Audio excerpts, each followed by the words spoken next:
आञ्जनशलाघय चक्षुरुन्मिलितं येन तस्मै श्रीगुरुवे नमः। श्रीचैतन्यमनोभीष्टं स्थापितं येन भूतं स्वयं रूपकदा मह्यं ददाति स्वपदान्तिकं। जय श्रीकृष्ण चैतन्य प्रभु नित्यानंद श्री अद्वैत गदाधर श्रीवासदि गौरभक्तवृंद।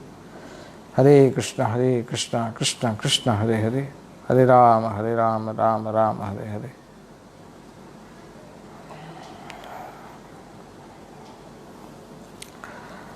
ओम नमो भगवते श्री महानृसिंहाय दंष्ट्राकरालवदनाय घोररूपाय वज्रनखाय ज्वालामालिने मम विघ्नान् पच पच मम भयान् भिन्धि भिन्धि मम शत्रुन् विद्रावय विद्रावय मम सर्वरिष्टान् प्रभाञ्जय प्रभाञ्जय छत छत हन हन छिन्दि छिन्दि मम सर्वाभीष्टान् पूरय पूरय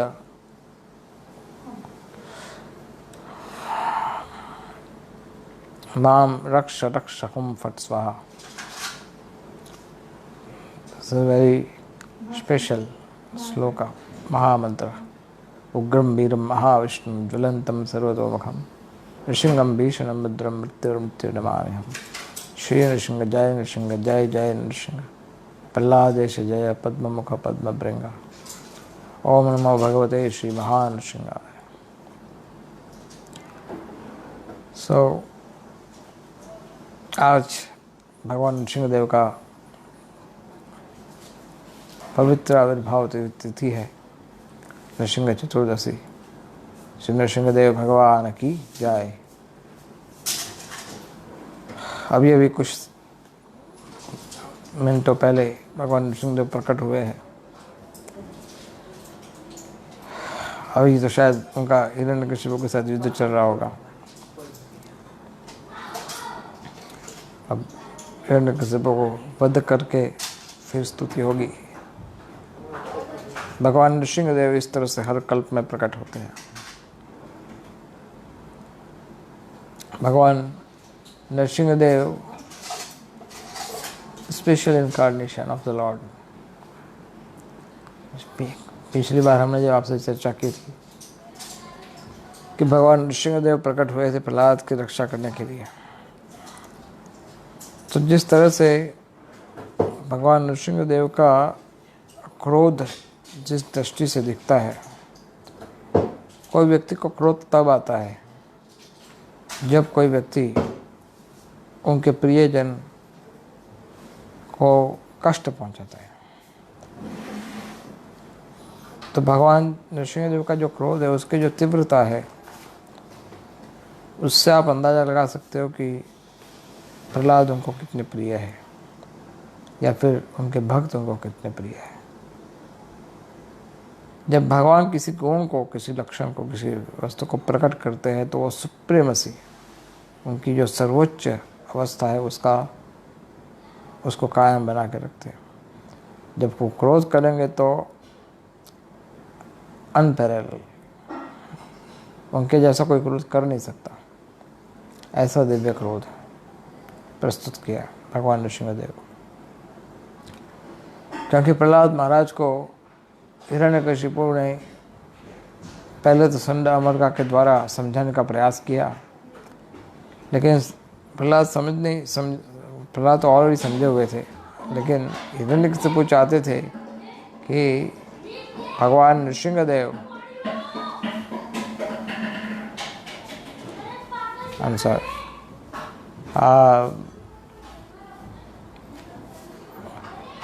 हिरण्यकशिपु ऐसा चाहते थे कि वो स्वयं को भगवान घोषित करे। हिरण्यकशिपु अपने आप को भगवान मानते थे और उनको सबको यही सिखाया जाता था कि सब लोग भगवान हिरण्यकशिपु की जय जयकार करें, जोर जोर से सब चिल्लाए भगवान हिरण्यकशिपु की, सब लोग चिल्लाए। लेकिन प्रहलाद इस बात को मानते नहीं थे। आजकल हम देखते हैं कि समाज में सब लोग अपने आप को भगवान घोषित करते हैं, अर्थात भोक्ता बनना चाहते हैं, स्वयं को स्वामी समझते हैं। भगवान है ही नहीं, भगवान मर गया है, भगवान तुम ही भगवान हो, हम ही भगवान हैं। भगवान है तो यहाँ पर क्यों नहीं आते। तो इस तरह से जो असुरी प्रकृति के लोग हैं वो हिरण्यकशिपु के फॉलोअर्स माने जाते हैं। तो हिरण्यकशिपु वो प्रहलाद को बहुत ही स्ट्रिक्टली ये सिखाना चाहते थे कि तुम मुझे भगवान मानो, लेकिन प्रहलाद महाराज ये ऐसा व्यक्ति था कि जिसको जहाँ भेजते हैं, जैसे आप हरिदास ठाकुर की लीला में देखते हैं कि उनको जहाँ पर रखते हैं वो आसपास में सब इलाका भक्त बन जाता है। अभी इनका हेडेक ये था कि प्रहलाद को कैसे बदला जाए, लेकिन उनका हेडेक बदल करके चेंज हो गया। क्या? प्रहलाद अपने मित्रों को भी यही सिखा रहे थे, कौमारम आचरित प्राज्ञो धर्मान भागवते दुर्लभम मानुषम जन्म तदप्य दुर्मर्षदम। और उनके मित्र लोग भी यही कहते थे, नहीं प्रहलाद की जो शिक्षा है वो परफेक्ट है, षंड अमर का जो सिखा रहे हैं वो ठीक नहीं है। किसी को मित्र किसी को शत्रु मानना ये तो आसुरी विचार है। जो सज्जन व्यक्ति होते हैं तो सबका मित्र होता है, उसके लिए कोई शत्रु नहीं होता है। और कभी कभी षंड अमर का इधर उधर होते थे तो प्रहलाद कीर्तन करते थे अपने मित्र को साथ में लेकर के, और षंड अमर का कुछ देर के बाद जब आके दिख रहे हैं ये क्या, अभी तक तो एक को चैलेंज करना था, एक को ठीक करना था, अब तो ये सबके सब ठीक हो रहे, सबको ठीक करना पड़ेगा। तो पहले उनको तुरंत स्मरण आया कि हिरण्यकशिपु ने कहा था कि अगर तुम प्रहलाद को ठीक करने में सफल नहीं हुए तो मैं तुम्हें मृत्यु दंड दे दूँगा।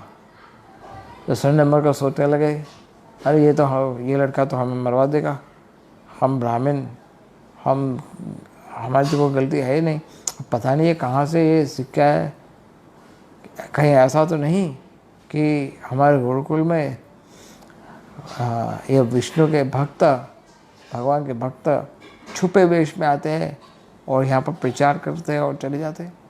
कई बार हमारे भक्त लोग जाते हैं अलग अलग कॉलेजेस में प्रीचिंग करने के लिए, तो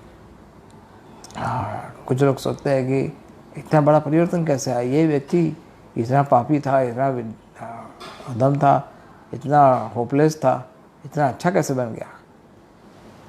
तो षंड अमर ने शिकायत की हिरण्यकशिपु को कि ये व्यक्ति तो खुद तो विष्णु का नाम बोलता है, जब करता है, लेकिन अब तो उसने अपने मित्रों को भी यही सिखाना शुरू कर दिया।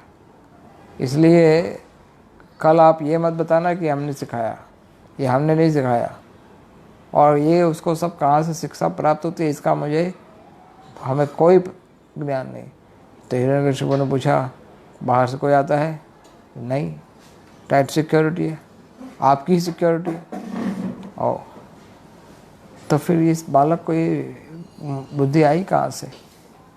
तो हिरण्यकशिपु ने पूछा प्रहलाद को, तो मैं ये बुद्धि आई कहाँ से भगवान कृष्ण में? तो प्रहलाद ने तुरंत बहुत सुंदर उत्तर दिया, मतिर न कृष्ण परतः स्वतो वा। ये बुद्धि अपने आप से नहीं आती है, मतिर न कृष्ण परतः स्वतो वा, दूसरों के द्वारा भी नहीं आती है। वो ये उन लोगों की मति भगवान के चरणों में स्थिर नहीं हो सकती जो लोग गृहस्थ जीवन में अत्यंत आसक्त है और जो इंद्रिय भोग करने के लिए सब प्रकार के पाप कर्म में लगे हुए हैं। उन लोगों में इस प्रकार की बुद्धि आ ही नहीं सकती, और ये लोग अपने पाप कर्म का भुगतान करने के लिए अलग अलग प्रकार के नरक में जाते हैं, और जब फिर आते हैं फिर वही चबाई हुई चीज़ फिर से चबाते हैं, पुनः पुनः चरित चरुनाम। इसलिए जो लोग इस संसार में केवल इंद्रिय भोग करने के लिए जीवन जीते हैं उन लोग का भविष्य बड़ा ही दुखमय है, और बुद्धिशाली लोग इसमें फंसते नहीं। लेकिन ये मति भगवान के चरणों में केवल एक ही कारण से आ सकती है, एक ही तरीके से आ सकती है। क्या है वो तरीका? वो है महत् सेवा पाद रजो अभिषेकम निष्किंचनानाम नवृणित यावत। भगवान के चरण कमल में उरुक्रम आंग्री, भगवान के चरण कमल में जो मति है, बुद्धि है, वो केवल स्थिर होने के लिए एक ही उपाय है। क्या? जो भगवान के भक्त है उनके चरण कमल की रज से हमारे शरीर पर अभिषेक किया जाए। पूरे शरीर पर भगवान के भक्तों के चरण रज अपने शरीर पर लगाई जाए, तभी भगवान के चरणों में स्थिति आती है। हिरण्यकशिपु इन सब बातों को समझ नहीं पा रहा था, वो असुर श्रेष्ठ था। तो उसने कहा कि इस व्यक्ति को तुम लोग ख़त्म कर दो, इस प्रहलाद को समाप्त कर दो। तो प्रहलाद को अलग अलग स्थानों से फेंकने का प्रयास किया। पर्वत के ऊपर से फेंका, जो कि हम बात किया थी उस दिन, सिंहाचलम। फिर अग्निकुंड में फेंकने का प्रयास किया, कुछ लोग उसको होलिका कहते हैं। फिर उनको सांप के कुंड में फेंका गया। फिर उनको समुद्र में बहा दिया गया। फिर अलग अलग हथियारों से मारने का प्रयास किया। विष दे दिया गया भोजन में, और हाथी के पैरों के नीचे कुचलने का प्रयास किया। तो इतना भयानक कार्य प्रहलाद महाराज के ऊपर अत्याचार हुआ हिरण्यकशिपु के द्वारा, और प्रहलाद चुपचाप सहन कर लिए। प्रहलाद ने कोई कंप्लेन नहीं की। कई बार हमें देखते हैं कि भक्तों को कोई कष्ट आता है,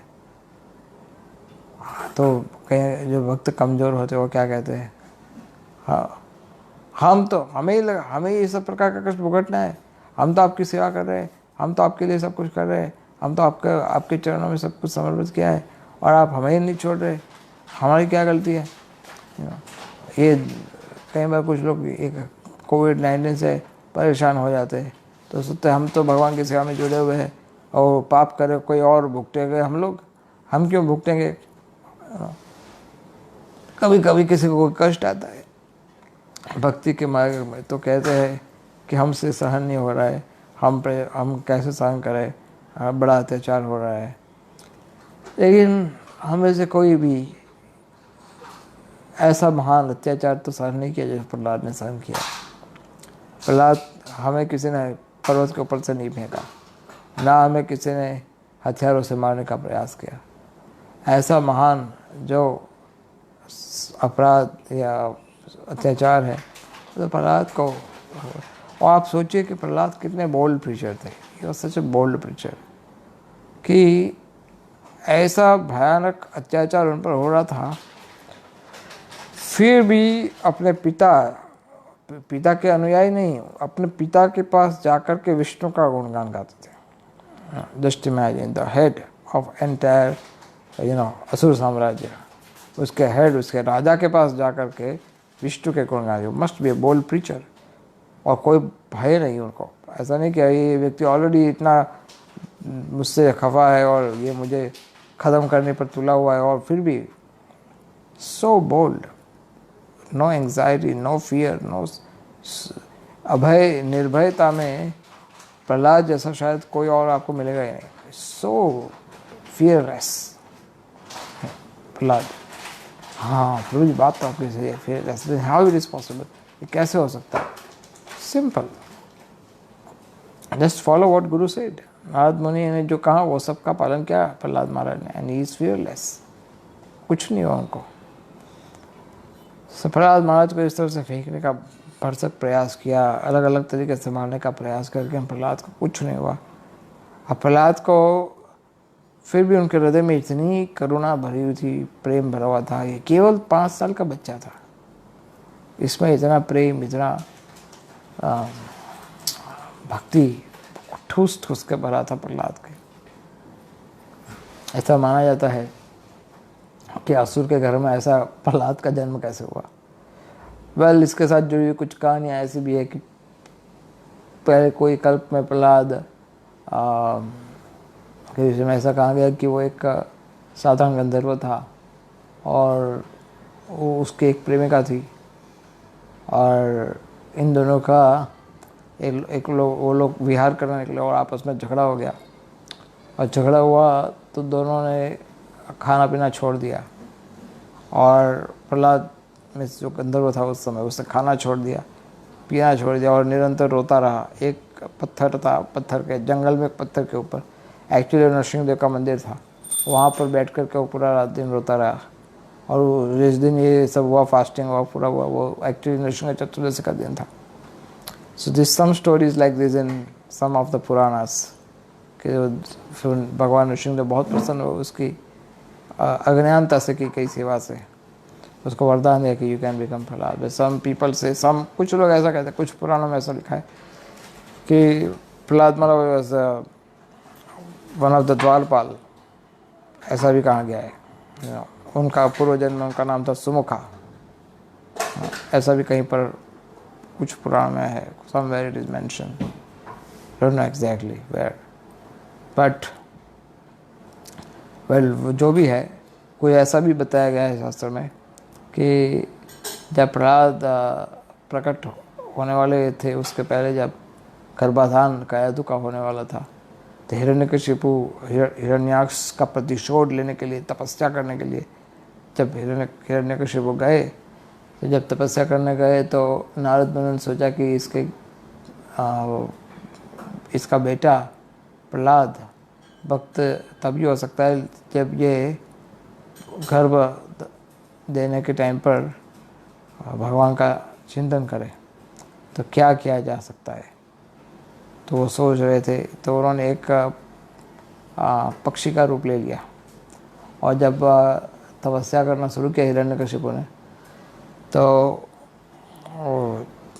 तुरंत उसके कान में आवाज़ शुरू कर दिया, विष्णु विष्णु। तो हिरण्यकशिपु का नाम सुन के ही भड़क जाता था। तो इधर उधर देखने लगा, कौन बोल रहा है, कौन बोल रहा है, कोई नहीं मिला। वापस शुरू कर दिया उसे, ओम ब्रह्माय नमः, ओम ब्रह्माय नमः, विष्णु विष्णु। किसने बोला, कौन बोला? ऐसे वापस वो इधर उधर देखा। अभी वो इतना क्रोध में आ गया, 2-3 बार ऐसा हुआ, इतना क्रोध में आ गया, उसने सोचा कि इस क्रोध में तो मैं तपस्या शुरू नहीं कर सकता। ठीक है, तो अब मैं तपस्या कल शुरू करूँगा, आज नहीं। तो उस दिन हिरण्यकशिपु वापस चले गए कायादु के पास, और कायादु सोच में पड़ गए, यार अब ये भी तो गए थे तपस्या शुरू करने के लिए, बोला था कि वापिस आऊँ भी शायद ना भी आऊँ, मैं तो लंबे समय के लिए तपस्या करने जा रहा हूँ, ये कैसे हुआ? तो क्या बात है स्वामी, ऐसा क्या हुआ, वापस आ गए आप? तो हिरण्यकशिपु अपनी पत्नी को देखकर उससे आकर्षित हो गए, और वो उसके साथ संबंध बांधने ही वाले थे, और संबंध बांधने की संबंध ही बांध रहे थे। उस समय वो डिस्क्राइब भी कर रहे थे कि एक्चुअली आज मैं तपस्या शुरू करने गया, उस समय कोई पक्षी निरंतर विष्णु विष्णु विष्णु ऐसा बोल रहा था, और वही विष्णु विष्णु बोलते समय कायादु को उन्होंने गर्भाधान दिया। ऐसा कुछ जगह पर बताया गया है। So like this there are multiple places, some history is connected in this way. और प्रहलाद इस तरह से, और नारद मुनि की कृपा, प्रहलाद के विषय में कहा जाता है कि इज द साधन सिद्ध और इज द कृपा सिद्ध। वेल प्रहलाद जो है वो मिक्स है साधन सिद्ध और कृपा सिद्ध का। साधन सिद्ध उसको कहते हैं कि जो अपनी शक्ति से सिद्ध प्राप्त करते हैं, और कृपा सिद्ध इसलिए कहते हैं कि जो जिसको किसी की कृपा प्राप्त हुई हो। तो वेल प्रहलाद महाराज इतने स्पेशल सोल है, प्रहलाद को इस तरह से कष्ट दिया। एक्चुअली प्रहलाद केवल प्रहलाद नहीं है, प्रहलाद महाराज वो हम सभी वैष्णवों की सभी वैष्णवों का प्रतिनिधित्व करते हैं हिरण्यकशिपु के जैसे समाज के सामने। अर्थात जो इच्छा से, जो कार्य से भगवान नृसिंहदेव प्रकट हुए थे प्रहलाद की रक्षा करने के लिए, तो एक्चुअली प्रहलाद को निमित्त बना करके वो ये प्रस्तुत करना चाहते हैं कि वो उनके अपने सारे भक्त जो भी शरणागत हैं उन सब के प्रति ये भाव भगवान का है कि उनकी रक्षा करेंगे, बड़े से बड़े संकट से भी भगवान उनकी रक्षा करेंगे। ये उद्देश्य है। जैसे आज हम सुन रहे थे कि जैसे हम सब लोग का जब मटेरियल वर्ल्ड में सबके हीरो होते हैं, सिर्फ वैसे प्रहलाद हमारे आध्यात्मिक हीरो है। अगर आपको बनना चाहते हैं तो कैसे बनेंगे? प्रहलाद जैसा हम बनना चाहते हैं। You want to become like a Prahlad, इतने सहनशील, इतने विनम्र और इतने क्षमाशील, है ना। तो जो भगवान नृसिंहदेव, वेल ये सब कथा तो बहुत विस्तृत है, लेकिन बड़ा आनंद आता है इस कथाओं को चर्चा करने में। भगवान नृसिंहदेव से जुड़ी हुई कथा है। तो हिरण्यकश्यप ने सोचा कि प्रहलाद को समाप्त करने का सारा उपाय किया जाए। अब जब कुछ नहीं हुआ तो प्रहलाद को जितनी बार फेंकते थे मारने के लिए, अब प्रहलाद का कोई नाम निशान नहीं बचेगा, पूरा प्रहलाद हीन हो जाएगा। हाँ, एक इतना बड़ा वैरी मेरे ही घर में जन्म लिया, आज उसका सफाया हो जाएगा। कुछ देर के पश्चात उनके सामने एक आता था समाचार लेकर के, महाराज प्रहलाद जीवित है। ओह, फिर जीवित है, इस बार भी बच गया। ठीक है, जाओ अभी उनको पर्वत से फेंक दो। दूसरे दिन आते थे, ये तो वापस आ गया। प्रहलाद महाराज को जब पर्वत से फेंका, कुछ लोग ऐसा भी कहते हैं कि प्रहलाद महाराज को भगवान ने लघिमा सिद्धि दिया था। लघिमा सिद्धि से क्या होता है कि वो जैसे कोई रुई का टुकड़ा होता है, कॉटन या किसी पक्षी का फेदर होता है, तो वो कैसे होता है, वो हवा में पूरा तैरता है। वैसे प्रहलाद को लघिमा सिद्धि के द्वारा पूरे हवा में तैरते तैरते तैरते आराम से भगवान की गोद में आए, like that. So it was protection bye Krishna. तो जब थोड़ी देर के बाद बताया प्रहलाद तो इसमें भी जीवित हो गए, और फिर से जीवित हो गए, उसको खाने में विष दे दो। तो खाने में विष दिया, लेकिन फिर भी फिर से जीवित हो गए। जो अलग अलग प्रकार के जो नक्षत्र, विशेष करके शनि राहु, ये लोग जो कड़ा काम करते हैं, जो कई लोग बोलते हैं सड़ा साथी या केतु या राहु, ये जो हमें कष्ट देता है, ये करता है वो करता है, जो भी है वॉट एवर एस्ट्रोलॉजिकल, ये सभी हिरण्यकशिपु के इशारे पे काम करता है। इसको परेशान करो, तुम इसको ख़त्म करो। लेकिन प्रहलाद का जीवन में कुछ कर नहीं पाते थे, क्योंकि भगवान के भक्तों को एस्ट्रोलॉजी कुछ नहीं कर सकती। कुछ लोग कहेंगे प्रभु जी वो तो प्रहलाद जैसा होगा तो हमारे जैसे, इट्स ऑल डिपेंड। और इसे प्रहलाद का अपना केवल एक ही क्वालिफिकेशन है, क्या, कि वो पूर्ण रूप से भगवान के शरणागत है। हम जिस भाव से भगवान के शरणागत है, भगवान उस भाव से प्रतिक्रिया करते हैं। तो अगर आप भी भगवान के शरणागत है पूर्ण रूप से, तो कोई एस्ट्रोलॉजिकल डिस्टर्बेंस आपको परेशान नहीं कर सकता। If you are surrender fully, whatever surrender you have, that means protection you get. So Prahlad के बार बार इस तरह से जीवित होने पर हिरण्यकशिपु ने बुलाया प्रहलाद को, कम यार। प्रहलाद को पूछा, ये बताओ प्रहलाद कि तुम्हें इतनी बार मारने का प्रयास किया तो तुम जीवित कैसे निकल जाते हो? ऐसा क्या चमत्कार करते हो तुम कि तुम्हारी हत्या नहीं हो सकती? ये कैसे संभव है? तो प्रहलाद ने कहा, इसमें कोई बड़ी चमत्कार की बात तो है ही नहीं। आप मुझे मारने का प्रयास ही करते हो इस तरह से, जिसमें मेरा कभी नुकसान हो ही नहीं सकता। कैसे? आपने मुझे अग्नि में फेंकने का प्रयास किया। अभी अग्नि तो जो है वो तो मेरे भगवान का मुख है, क्योंकि सब प्रकार की आहुति तो उसमें ही जाती है यज्ञ में। आप डालते हो ओम स्वाहा, तो वो तो अग्नि के माध्यम से भगवान विष्णु स्वीकार करते हैं, यज्ञो वही विष्णु। तो अभी भगवान के अपने मुख में अगर मैं जाऊंगा तो मुझे कौन भला मार सकता? मुझे तो उल्टा ठंडा ठंडा लग रहा था। जब अग्नि में जलाने का प्रयास किया तो मुझे बहुत शीतल, बहुत ठंडी लग रही थी, कि बहुत ठंडा हो गया ये सब, है ना, जैसे एसी फुल कर दिया ऐसा लग रहा था। हाँ। फिर आपने समुद्र में मुझे फेंकने का प्रयास किया। अब समुद्र तो मेरा ननिहाल है। क्यों? वो कैसे? माता लक्ष्मी देवी समुद्र मंथन से ही प्रकट हुए थे, और समुद्र देवता लक्ष्मी देवी के पिता हुए। तो इस नाते से जब मैं गया तो मेरा तो बड़ा अच्छे से स्वागत हुआ। जब मैं वहाँ पर गया तो सब लोगों ने अच्छे से स्वागत किया और मुझे कहा कि आओ आओ, इतने सालों पहले, इतने समय पहली बार हमारे पास आए हो, हम तो ऐसे थोड़ी जानेंगे। उन लोगों ने मुझे तो रबड़ी खिलाई, समोसा खिलाया, कचौड़ी खिलाई, और क्या क्या फिश सब मिष्टान खिलाया, और फिर पूरे आदर के साथ मुझे वापस छोड़ के चले गए। तट पर जाके छोड़ के चले गए। तब बताओ अब मैं क्या करूं? मैं तो गया था, तुमने फेंक दिया तो मैं जिंदा वापस आ गया। अच्छा, फिर आपने फिर मुझे डाला था सर्पकुंड में। अब सर्प तो मेरे प्रभु की शैया है, उस पर अनंत शेष पर भगवान विश्राम करते। अब जो शैया है वहाँ पर उनके ही सारे वंश है ये सर्प, वो तो भला मुझे क्यों काटेंगे? जब मुझे आपके फेंका तो ये सर्प मुझे कुछ किए ही नहीं। बोली ये तो हमारे प्रभु का सेवक है, इसलिए इनको किसी ने उनको काटा नहीं। और आपने फिर हमें विष दिया। अब विष जो है वो तो मेरे मामा निकले। कैसे?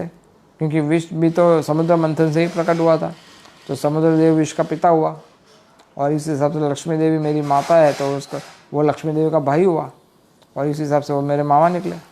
तो वो मामा अपने भांजे को थोड़ी कोई मारेगा। और आपने प्रयास किया मुझे अलग अलग हथियारों से मारने के लिए। ये इतने सारे अलग अलग हथियार है, वो सारे हथियार तो सब जगह मेरे प्रभु तो परमात्मा के रूप में विद्यमान है, तो ये हथियार भला मुझे क्या कर सकते हैं? आप सोचिए कि प्रहलाद निरंतर विष्णु का ही ध्यान धर रहे थे कि किस तरह से भगवान सब जगह उनके आसपास में है। चैतन्य चरितामृत में कहा गया है, स्थावर जंगम देखे ना देखे तार मूर्ति, सर्वत्र स्फुरत निज इष्ट देव मूर्ति। जो भक्त होते हैं वो स्थावर जंगम जो कुछ भी देखते हैं उन सब जगह उनका अपने इष्ट देव ही दिखाई देते हैं।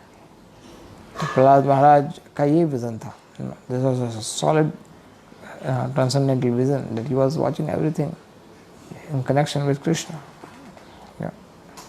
ये कैसे हो सकता है? सो हिरण्यकशिपु वाज सो एंग्री, और उसने कहा तुम्हारी ये शक्ति कहाँ से आई? तो प्रहलाद महाराज से एक्चुअली जनरली असुर लोग यही पूछते रहते हैं, ये तुम्हारे पास शक्ति कहाँ से आती है, शक्ति कहाँ से? तो प्रहलाद महाराज ने कहा वही सेम पावर हाउस जो मुझे शक्ति देते हैं वो तुम्हें शक्ति देते हैं, सेम सेम सोर्स। मुझे शक्ति देने वाला है विष्णु, वही जो तुम्हें शक्ति देने वाला है। तो कोई मेरा कोई अपना कोई अलग से कुछ शक्ति नहीं है, वही शक्ति है भगवान की। तो प्रहलाद हिरण्यकशिपु बहुत क्रोध में आ गए। हिरण्यकशिपु को सोचा कि तू दूसरों के हाथ से तो मरेगा नहीं, मुझे लगता है कि तू मेरे हाथ से ही मरेगा। मैं ही तुझे ख़त्म कर सकता हूँ और कोई ख़त्म नहीं कर सकता। इन लोगों की कोई किसी की कोई शक्ति नहीं है। और तुझे ऐसा अभिमान है ना, तुझे ऐसा गर्व है कि हर समय तेरा विष्णु तो आके रक्षा कर देता है। ये विष्णु विष्णु विष्णु मैंने बहुत सुन चुका तुम्हारे तेरे मुंह से, आज तो उसका ख़त्म करके छोड़ूंगा। कहाँ पर है तेरा विष्णु, आज मुझे बता। मैं उस विष्णु को ख़त्म करूँगा, फिर तुझे भी ख़त्म कर दूँगा। प्रहलाद महाराज ने कहा वो तो सर्वत्र है, सब जगह विराजमान है। ऐसा नहीं सोचा उन्होंने कहा हाय हाय अब मैं क्या करूँगा, अब ये तो मारने पे तुला हो, अगर मैं कुछ उल्टा सीधा बोला ये तो मुझे मारने की बात कर रहा है। ही is very openly, he is everywhere, वो सब जगह है। जहाँ पर मारना चाहो, जहाँ पर आप ढूंढना चाहो ढूंढ सकते हो। अच्छा, तो क्या वो सीलिंग में है, ऊपर छत में? हाँ, प्रहलाद मारने का छत में है। तो हिरण्यकशिपु खुश हो गया, सोचने लगा कि आज तो पकड़ लूँगा मैं, आज तो विष्णु को पकड़ लूँगा। पकड़ा गया, आज छत में है ना, आज मैं उसको छोड़ूंगा नहीं। मैं देखता हूँ आज कौन तुम्हारी रक्षा करता है। वो उस पिलर में है क्या? हाँ, उस पिलर में भी है। अच्छा, फिर दूसरा पिलर था, ये पिलर में है क्या? बड़ा वाला पिलर, इस पिलर में है? बोले हाँ, इस पिलर में भी है। कुछ ऐसा कुछ पुराणों में ऐसा लिखा है कि जब भगवान नृसिंहदेव जब ये इतना क्रोध में थे और यहाँ पर हिरण्यकशिपु ने जब पूछा कि इस पिलर में है, जैसे प्रहलाद ने उस पिलर की ओर देखा तो उसके पीछे नरसिंहदेव खड़े थे। नरसिंहदेव ने उसको बोला या हाँ बोल, यही पिलर में खड़ा हूँ, बता इसको, मैं इधर ही हूँ। और प्रहलाद हाँ देखा, ओ बाप रे बाप, इतना भयानक स्वरूप, और इस पिलर में है? हाँ है ना, ये यही तो है, ये रहे नरसिंहदेव, यहीं तो है, विष्णु यहीं पर है, इज हियर ओनली। तो हिरण्यकशिपु सोचा कि अब मैं पिलर ही तोड़ देता हूँ, इस पिलर में है ना विष्णु, इस पिलर को ही मैं तोड़ देता हूँ। तो हिरण्यकशिपु जाकर के उस पिलर को इतना जोर से मारा कि वो पूरा पिलर टूट गया।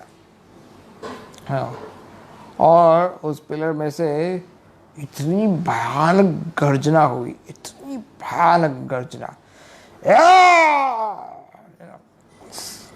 अभी हमारे मनुष्य में क्या शक्ति है कि हम क्या गर्जना करें, लेकिन शेर की गर्जना जो होती है, इतनी भयानक गर्जना, इतनी भयानक गर्जना हुई कि ब्रह्मा जी को लगा कि ये क्या हो गया।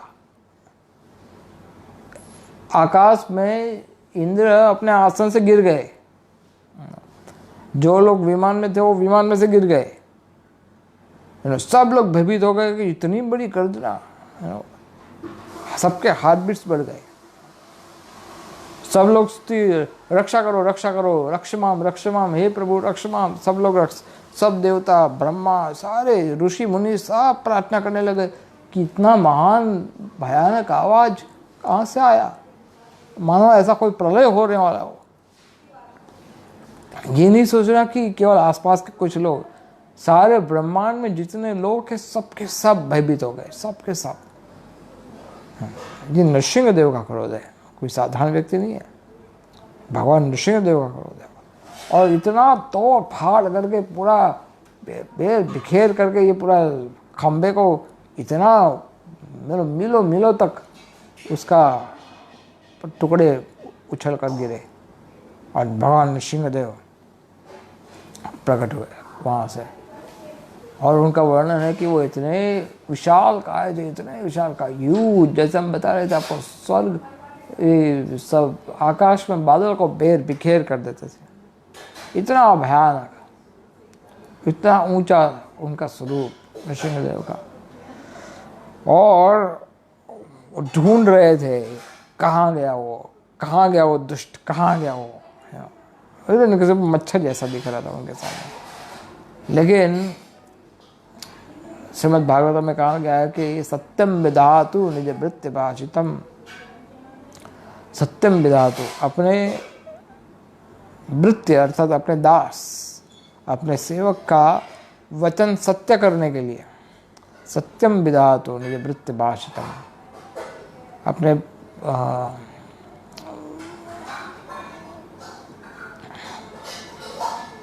भक्त का जो वचन उसको सार्थक करने के लिए जो भगवान नृसिंहदेव, उन्होंने एक अद्भुत स्वरूप धारण किया। भगवान ने एक अद्भुत, अति अद्भुत रूप उद्वहन, क्या था वो, स्तंभे सभायाम न मृगम न मानुषम। ऐसा शरीर उन्होंने धारण किया कि ना वो मृग का था, अर्थात ना शरीर का था, ना सिंह का था और ना ही मनुष्य का था, और अद्भुत रूप, अति अद्भुत रूपम उद्वहन, अति अद्भुत, बड़ा अद्भुत स्वरूप उन्होंने स्वीकार किया। ऐसा कभी किसी ने देखा नहीं था, न मृगम न मानुषम। लेकिन क्यों, सत्यम विधातु निज वृत्ति भाषितम। अपने भक्त, भगवान ने कहा था अर्जुन को, कौन्तेय प्रतिजान ही न मे भक्ता प्रणश्यति। ये कौन्तेय, तुम ये प्रतिज्ञा करो, ये घोषणा कर दो कि मेरे भक्तों का कभी विनाश नहीं होता, कभी विनाश नहीं होता। और इस बात को सत्य साबित करने के लिए, अपने भक्त के वचन को सत्य साबित करने के लिए, अपने भक्त की रक्षा करने के लिए, और अपने भक्त के वचनों को सम्मान देने के लिए, उसको उसकी सुरक्षा करने के लिए भगवान प्रकट हुए। खम्भे सभायाम, खम्भे सभायाम, सभा के खम्भ में, खम्भ में प्रकट हुए। सो न मृगम न मानुषम। तो इस तरह से भगवान नृसिंहदेव खम्भा तोड़ करके सीधे प्रकट हुए। भगवान नृसिंहदेव की, तो भगवान नृसिंहदेव इस तरह से जब प्रकट हुए तो हिरण्यकशिपु ने देखा कि भैया, तो सोचा कि ये कौन है, कौन हो तुम? ओ, खंबे में से ऐसा चमत्कारी स्वरूप, कोई मनुष्य का पशु का एक साथ, ये कोई साधारण व्यक्ति तो हो ही नहीं सकता। ये जो, ना पूछो, मानो ना मानो, ये तो वही विष्णु है जो इस तरह का शरीर लेके आया है। So what, Hiranyakashipu said, okay, I will fight. मैं युद्ध करूंगा. And that was amazing. इस नरसिंह देव की केवल गर्जना मात्र से ब्रह्मा आदि देवताएं भयभीत हो गए. असुरों की तो बात ही छोड़ो, वो लोग को तो भयभीत होना ही है, लेकिन देवता लोग भी भयभीत हो गए. यहाँ तक कि इंद्र, चंद्र, वरुण, शिव, ब्रह्मा साहब, नारद मुनि भी, ओ बाबा रे बाबा, इतना भयानक स्वरूप. लक्ष्मी देवी भी, ये कौन है, इतना भयानक स्वरूप, इतना क्रोध, इतना क्रोध. जब कोई व्यक्ति क्रोध में आता है तो आप क्या करते हो? अब दूर चले जाते हो, है ना भाई. वो जब तक ठंडा नहीं पड़ता उससे कुछ बात नहीं करना है. सब लोग भाग गए क्रोध में. भगवान क्रोध में. वेल, हिरण्यकशिपु तुरंत चले, I will fight with him, और फाइट करने गया. और फिर भगवान के साथ उससे युद्ध हुआ. युद्ध करते करते हिरण्यकशिपु ने कभी ऐसा लगता था कि हिरण्यकशिपु का पल्ला भारी हो जाता था, कभी बच जाता था. एक बार तो ऐसा हुआ कि भगवान नृसिंहदेव ने हिरण्यकशिपु को पकड़ लिया और पकड़ गया, और हिरण्यकशिपु भगवान नृसिंहदेव से अपने आप को छुड़ाने में सफल हो गया. धक्का मार दिया नृसिंहदेव को, और तो सब लोगों, देवता लोग, अब क्या होगा, वो दे वर वॉचिंग द फाइट. सब लोग फाइट देख रहे थे, और देख रहे थे कौन जीतेगा, कौन जीतेगा, कौन जीतेगा, कौन जीतेगा. और कभी हिरण्यकशिपु निकल गया तो उनके प्राण हथेली में आ जाते. अब क्या करेंगे, अब जब नृसिंहदेव से भी मरेगा नहीं तो हमारा तो हो गया कल्याण. तो फिर नृसिंहदेव ने थोड़ा बच्चों के जैसे खिलाते हुए, इस तरह से भगवान भी थोड़ा खेला उसके साथ, युद्ध वगैरह सब करके. लेकिन फिर देखा कि सब मेरे भक्त लोग सब परेशान हो रहे, सब चिंता कर रहे कि क्या होगा, क्या होगा. चलो बाजी यहीं पर ख़त्म करते हैं, यहीं पर गेम ओवर करते हैं. क्या, भगवान ने पकड़ लिया हिरण्यकशिपु को, उठा करके चले, घसीट करके ले गए. कहाँ पर? आंगन में, उनके घर के आंगन में. और क्या कहा, जितने भी तुम्हारे जितने भी वचन थे, तुम भगवान को तुम धोखा देना चाहते हो, तो देखो कृष्ण को अगर धोखा देना चाहते हैं तो कृष्ण सुप्रीम चीटर है. अगर आप ये समझो आप कृष्ण को चीट करोगे, forget it. You can never beat Krishna, you can never cheat Krishna. Krishna is the supreme cheater. हाँ, क्या वचन था? ना आकाश में ना धरती पे, चलो गोद में आ जाओ. फिर क्या कहा था? हाँ, ना मनुष्य से ना पशु से, देखा ना मैं मनुष्य हूँ ना मैं पशु. फिर क्या कहा तुमने? न दिन में न रात में, अभी तो संध्या काल है. अब बताओ. फिर ना अस्त्र से ना शस्त्र से, तो ना मेरे नाखून ना तो अस्त्र है ना तो शस्त्र है. अब बताओ. ब्रह्मा के द्वारा स्थापित, कोई भी व्यक्ति के द्वारा नहीं. बोले मेरा शरीर तो ब्रह्मा जी से बना ही नहीं है, उल्टा ब्रह्मा मुझसे बना हुआ है. अब बताओ. अब तो सारे वरदान फ्लॉप, अब कुछ नहीं हो सकता. तो अब हिरण्यकशिपु सोचा अब मैं क्या कर सकता हूँ. भगवान नृसिंहदेव ने सोचा अब तुम कुछ नहीं करना, जो करना है अब मुझे करना है. पकड़ कर सीधा उनके पेट में नृसिंहदेव ने अपने हाथ रखे और पूरा चीर फाड़ दिया जोर से. सब लोग देखो, हिरण्यकशिपु फाड़ दिया, पूरा फाड़ दिया और फेंक दिया उसको. एक ऐसा अपने गोद पे से धक्का मार दिया. एक्चुअली फाड़ करके उसके आंते जो थे, वो आंते निकाल करके उन्होंने गले में पहन लिया, जैसे एक सिंह की भांति. और पूरा उनका बाल वगैरह सब पूरा लहू लहू हो गया. और उसने तो उनको फेंक दिया. आओ, कौन मुझसे युद्ध करना चाहता है, कौन युद्ध करना चाहता है. हिरण्यकशिपु को मारने के बाद भी उनका क्रोध समाप्त नहीं हुआ. और उनकी सेना आई, हिरण्यकशिपु की सेना. तो हिरण्यकशिपु की सेना को तो ऐसे नाखून से, केवल नाखून का स्पर्श करके, एक एक करके, जैसे कोई मच्छर मारता है ना, वो आपके रैकेट से मच्छर कैसे मारते हैं, टक टक टक टक करके, वैसे हिरण्यकशिपु सबको एक एक करके, हिरण्यकशिपु की सेना को एक एक करके मार रहे थे. सबको ख़त्म कर दिया. अभी भी उनका क्रोध शांत नहीं हुआ. अभी भी वो ढूंढ रहे हैं और कोई है तो आओ. आओ, कौन आता है प्रहलाद को परेशान करता है, कौन प्रहलाद को परेशान करता है, आओ. I will kill all of them. किसी को नहीं छोड़ूंगा. मेरे भक्त को कौन परेशान करता है, कोई किसी को नहीं छोड़ूंगा. और ऐसे भी जनरली कोई भी व्यक्ति क्रोध में आता है तो क्रोध से उनको नॉर्मल होने में थोड़ा टाइम लगता है। अर्थात क्रोध अचानक से नहीं जाता, एकदम से नहीं जाता कि आज अचानक में क्रोध आया और एकदम फिर ठंडे पड़ जाए, ऐसा नहीं होता, धीरे धीरे क्रोध जाता है। तो वो तो भगवान नृसिंहदेव के भगवान में से सब गुण आते हैं। तो भगवान नृसिंहदेव का क्रोध तो अभी चरम सीमा पे था और नृसिंहदेव इतना क्रोध में जाकर आसन पे बैठ गए और देख रहे थे इधर उधर, जोर जोर से गर्जना कर दो। और एक एक गर्जना पे ये देवताओं और ब्रह्मा जी इन सबको ऐसा लगता था कि बस अब तो ये खत्म हो गया, अब भगवान नृसिंहदेव को कोई हिरण्यकशिपु दूसरा मिलेगा नहीं, तब ये ब्रह्मांड को ही नष्ट कर देंगे, खत्म कर देंगे, सब कुछ प्रलय हो जाएगा। फिर एक गर्जना करते सबको लगा हाँ अब गया, अब खत्म, अब तो ये लास्ट थी, अब तो खत्म, अब जो पूरा ब्रह्मांड समाप्त हो जाएगा। फिर थोड़ी देर के बाद फिर एक गर्जना करेंगे, फिर वापस। तो इस तरह से लोग इतने भयभीत थे उनकी गर्जनाओं से, भगवान नृसिंहदेव का। और कितने गर्म श्वास उनके नाक से निकल रहे थे और was very angry, super angry.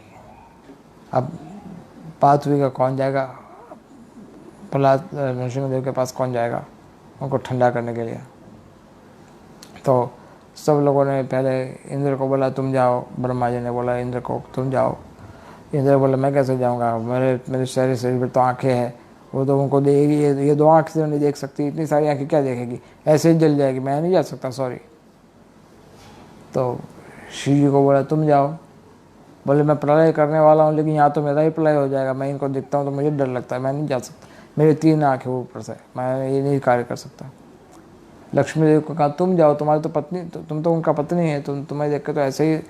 बोले आज तक मैंने इनका ऐसा स्वरूप कभी देखा ही नहीं। बोले ये और मेरे पति इम्पॉसिबल, ये मेरे पति हो ही नहीं सकते, ऐसा भयानक स्वरूप, ना ना ना, मैं तो वो तो भाग ही गए, वो खड़े भी नहीं रहे, उधर छोड़ के चले गए। आप इससे इधर उधर सबको बोल रहे, ब्रह्मा जी को बोला आप खुद ही चले जाओ, ब्रह्मा जी को बोला। बोले नहीं नहीं नहीं, मैं मेरे 4 मुख है, 4 मुख में दाढ़ी सब जट जाएगी, मैं नहीं आ सकता। तो सब लोग मना कर रहे थे, जाएगा कौन सामने जाने के लिए। कुछ ऐसा कहा है, कुछ पुराणों में ऐसा कहा है कि गणपति जो कि नरसिंहदेव के भक्त है, वो एक्चुअली निरंतर नरसिंहदेव का पूजन करते हैं। विघ्नान विहंतु मलमस्य जगत्त्रयस्य यत्पाद पल्लव युगम निधाय कुंभ द्वंद्वे प्रणाम समय सगणाधिराज। विघ्नान विहंतु मलमस्य जगत्त्रयस्य गोविंदमादि पुरुषम तमहं भजामि। तो ये गणपति गणेश विघ्न विनाशक इसलिए हुए क्योंकि वो निरंतर नृसिंहदेव का चिंतन करते हैं। अब जब नृसिंहदेव का चिंतन करते हैं, उनकी उपस्थिति अपने आप में विघ्न विनाशक है। अगर कोई नृसिंह भक्त है, अगर उनको आप कुछ करते नहीं, केवल आपके घर में एक बार एंटर करते हैं तभी भी विघ्न विनाशक हो जाता है, सब कुछ शुभ हो जाता है अपने आप, सारे विघ्न नष्ट हो जाते हैं। Because they are always carrying lord Nrisimhadev in their heart. So भगवान नृसिंहदेव का बोले मैं जाऊँगा उनको प्रसन्न करने के लिए, आओ तुम जाओ। तो अपने चूहे का आसन पर गणपति छाती तान करके भगवान नृसिंहदेव के सामने शुरू किया आने के लिए, अपने चूहे के ऊपर बैठ करके। और आ रहे थे, भगवान नृसिंहदेव ने दूर से देखा गणपति आ रहा है चूहे के ऊपर बैठ करके, और भगवान नृसिंहदेव ने देखा पास आ रहा है भगवान नृसिंह, एक बार ऐसा क्या वो नृसिंहदेव गणपति चूहे के ऊपर से गिर गए। तो भगवान नृसिंहदेव को हल्का सा हंसी आ गया, थोड़ा स्माइल आ गया। लेकिन लोगों ने कहा ठीक है देखो कोई बात नहीं, जो भी किया Ganesh ji thank you very much, तुमने कम से कम थोड़ा तो लाइट किया, थोड़ा लाइट मूड किया नृसिंहदेव का, इतना क्रोध से थोड़ा सा तो फर्क पड़ा। लेकिन ब्रह्मा ने कहा कि ऐसे तो काम चलने वाला नहीं है, ऐसे कोई गणेश जी के जाने से कुछ होने वाला नहीं है, तो किसको भेजा जाए। अब प्रहलाद तुम्हारे लिए प्रकट हुए तो तुम्हें ही जाना पड़ेगा। और नहीं, प्रहलाद तो 5 साल का बचा, लेकिन इसके लिए ही प्रकट हुए भगवान नृसिंहदेव, और इसको देखकर ही भगवान नृसिंहदेव का क्रोध शांत होगा। ठीक है प्रहलाद जाओ, तुम जाओ। और प्रहलाद महाराज बिना कोई भय से जाकर के सीधा नृसिंहदेव के चरणों में जाकर के धन्यवाद प्रणाम किया। और जैसे ही भगवान नृसिंहदेव ने प्रहलाद को देखा, इतना प्यार उमड़ आया प्रहलाद को देख करके सीधा उठा करके प्रहलाद को अपनी गोद में बिठा दिया और उसका सिर चाटने लगे। जैसे शेर अपने बच्चे को चाटता है वैसे भगवान नृसिंहदेव उसका सिर चाटने लगे। और उसको देख करके इतना प्यारा है, समझ जितना इंटेंसिटी में उनका क्रोध था उतनी इंटेंसिटी में उनका प्यार उमड़ने लगा प्रहलाद के लिए, क्योंकि उनके लिए तो प्रकट हुए थे। तो ये प्रहलाद महाराज की रक्षा करने के लिए भगवान नृसिंहदेव प्रकट हुए, विशेष करके। एक्चुअली प्रहलाद महाराज जैसे हमने पहले बताया कि वो सभी भक्तों का प्रतिनिधित्व करते हैं, अर्थात कभी भी भक्तों को संकट आएगा तो भगवान नृसिंहदेव उनकी रक्षा करेंगे।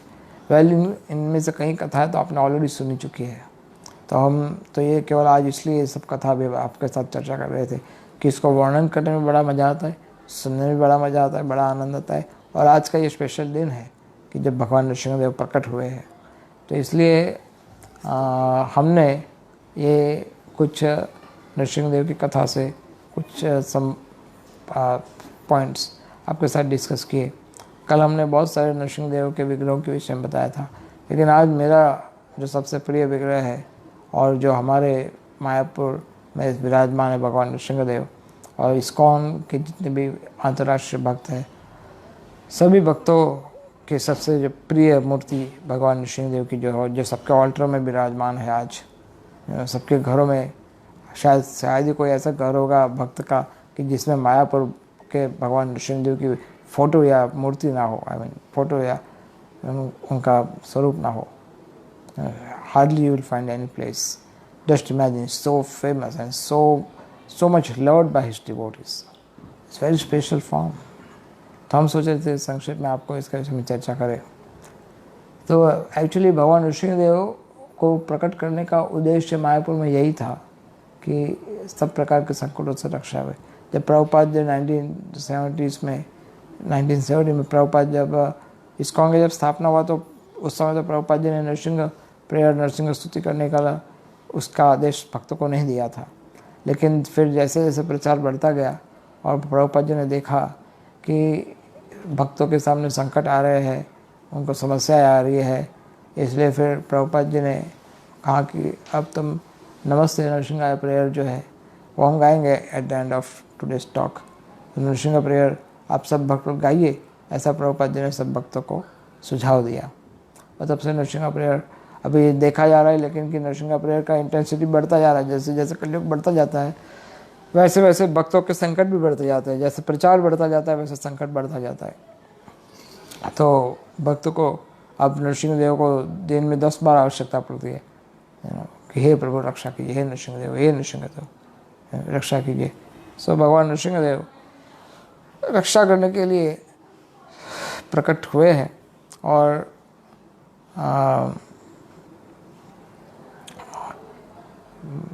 1977 में प्रभुपाद जी लीला समाप्त करने के पश्चात इस्कॉन का प्रचार तो बढ़ ही रहा था, लेकिन हमारा जो हेडक्वार्टर है श्री प्रभुपाद जी ने हेडक्वार्टर के रूप में मायापुर को सिलेक्ट किया था। और एक्चुअली वहीं से हमारा संकीर्तन आंदोलन शुरू हुआ है।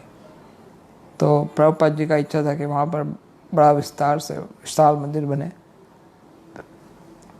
और जो DOP का प्रोजेक्ट है वो भी वहीं पर बनने का नित्यानंद प्रभु ने भविष्यवाणी भी की है।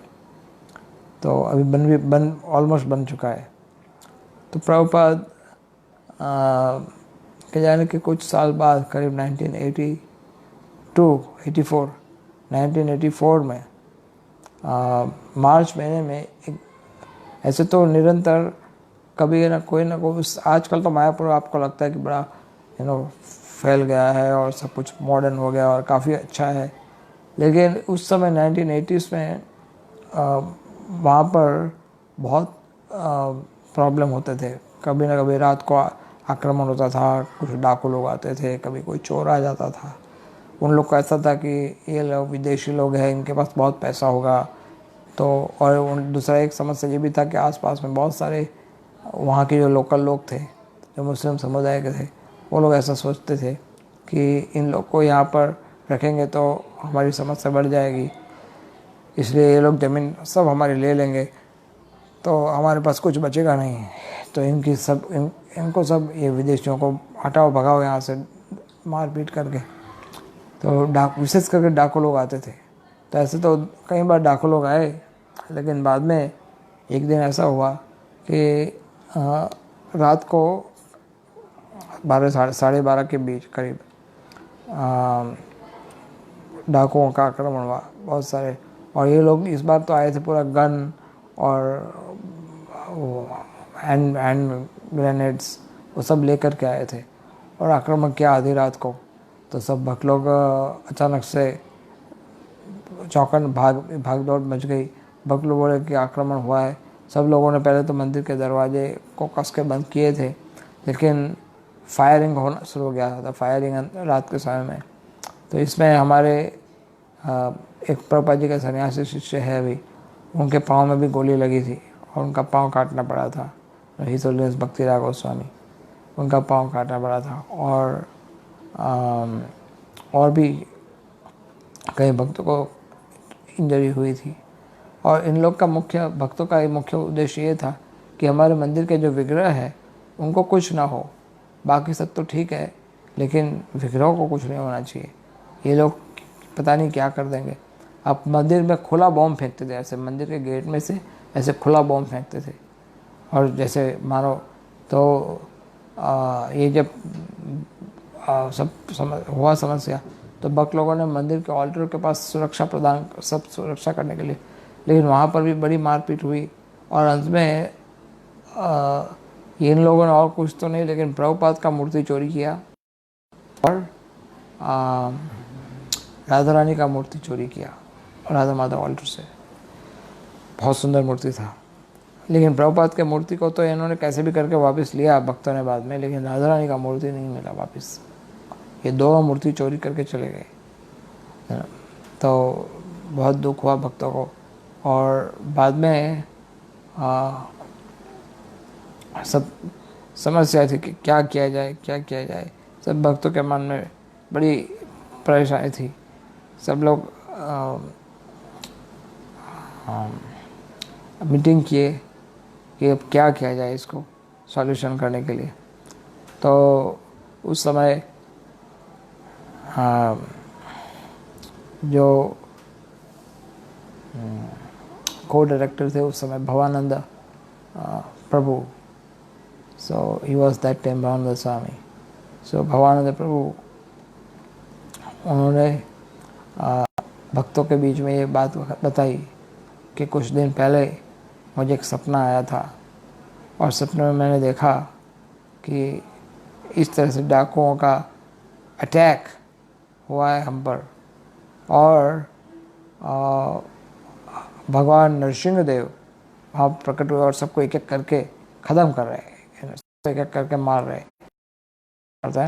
वह सबको एक एक करके डकैत सबको एक एक करके मार दिया भगवान नरसिंह देव ने।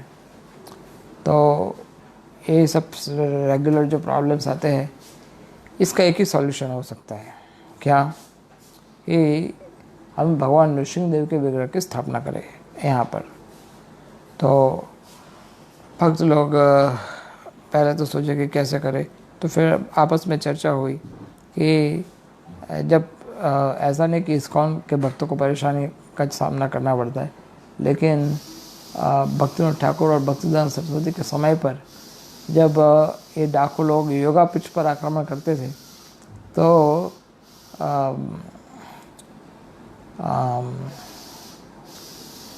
भक्तिविनोद ठाकुर ने तुरंत भगवान नरसिंह देव के विग्रह की स्थापना करवाई। और जिस समय से स्थापना करवाई उस समय से सारी समस्या हल हो गई। भगवान नरसिंह देव के प्रकट होने से ही मंदिर के विघ्न अपने आप नष्ट हो गए। तो सब भक्तों ने बात तो सुनी कि बात तो अच्छी है, तो हम नरसिंह देव के विग्रह को लाना चाहिए। पहले सोचा कि उनकी पूजा कौन करेगा। सुना है कि नरसिंह देव के विग्रह की पूजा इतनी आसान नहीं होती, बड़ी कठोर होती है, और केवल ऐसा भी माना जाता है केवल नैष्ठिक ब्रह्मचारी जो होते हैं वही नरसिंह देव की पूजा कर सकते हैं, सब तो कर नहीं सकते। और हमसे कोई गलती हो गई तो भगवान नृसिंहदेव की सेवा में क्या करेंगे। तो नहीं बोले ऐसा नहीं करेंगे, अपने मैनेज करेंगे, will do worship of the Nrisimhadeva.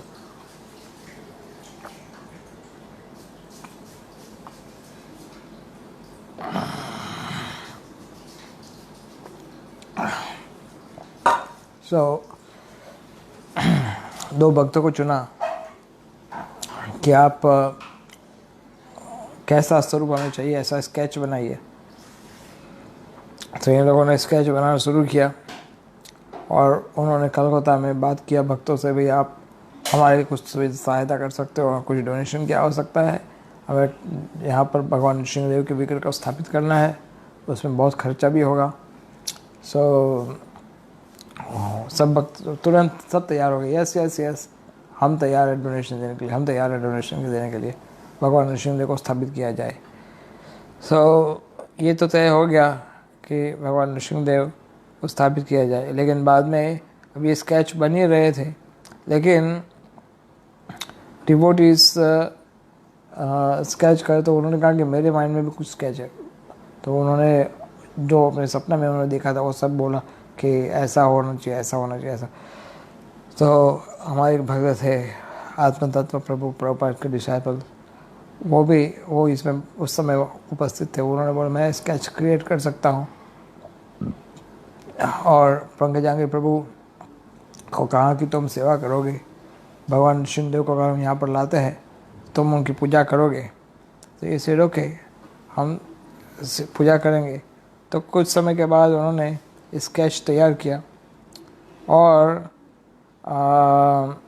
ऐसा तय किया गया कि ये जनरली इस प्रकार की मूर्ति को बनाने में 3 महीने का समय चाहिए, 3 मंथ्स।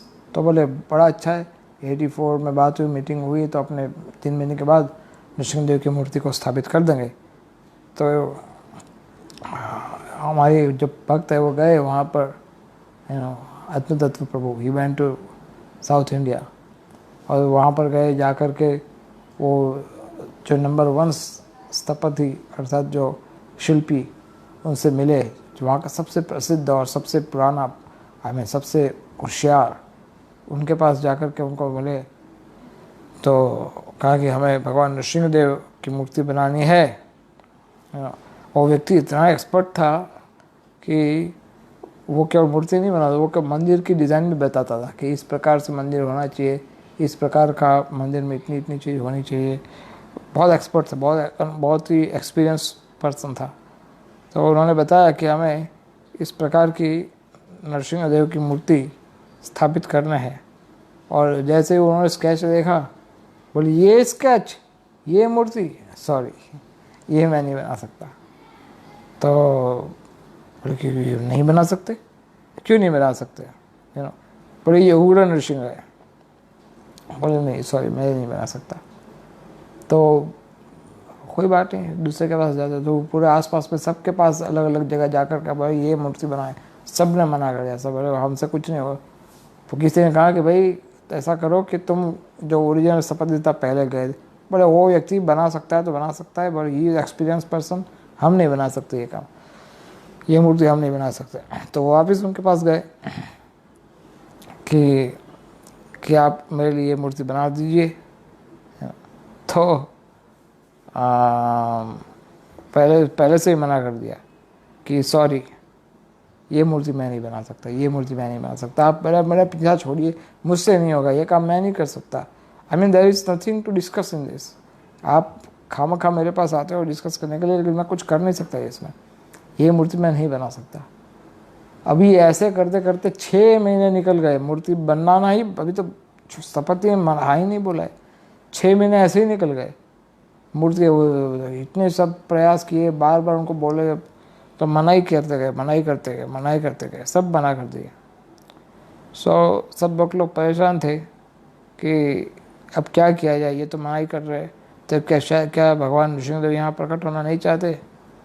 तो सब भक्तों ने उनको कहा कि तुम एक बार फिर से जाओ और प्रयास करो कि अगर हमसे वही स्थपति तैयार हो जाए मूर्ति बनाने के लिए। तो फिर से गए, जैसे वो उस भक्त ने दूर से देखा तो स्माइल दिया, उनको लगा कि अभी फिर से कहेंगे मुझे मूर्ति बनाने के लिए।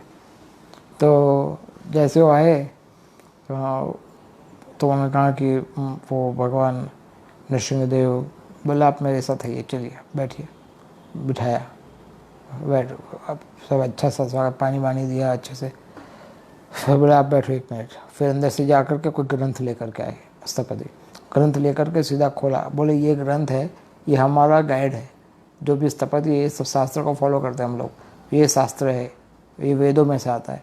अब मैं आपके सामने पढ़ के दिखाता हूँ, तुम्हें विश्वास नहीं हो रहा है ना, मैं पढ़ के दिखाता हूँ।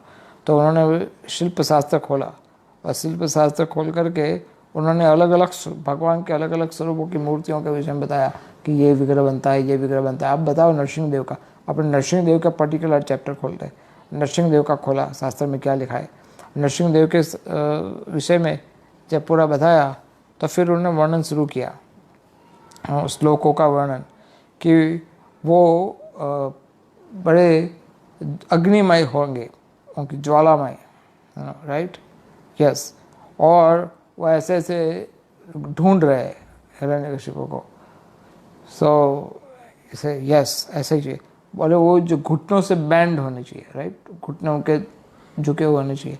हाँ बिल्कुल एग्जैक्ट वही हमारा विग्रह है। देखिए ये हमारे स्केच में भी वही है, स्केच जो हमने बनाया वो स्केच भी उनको दिखाया और मैं तो चकित रह गया कि ये कितना एक्यूरेट बता रहे।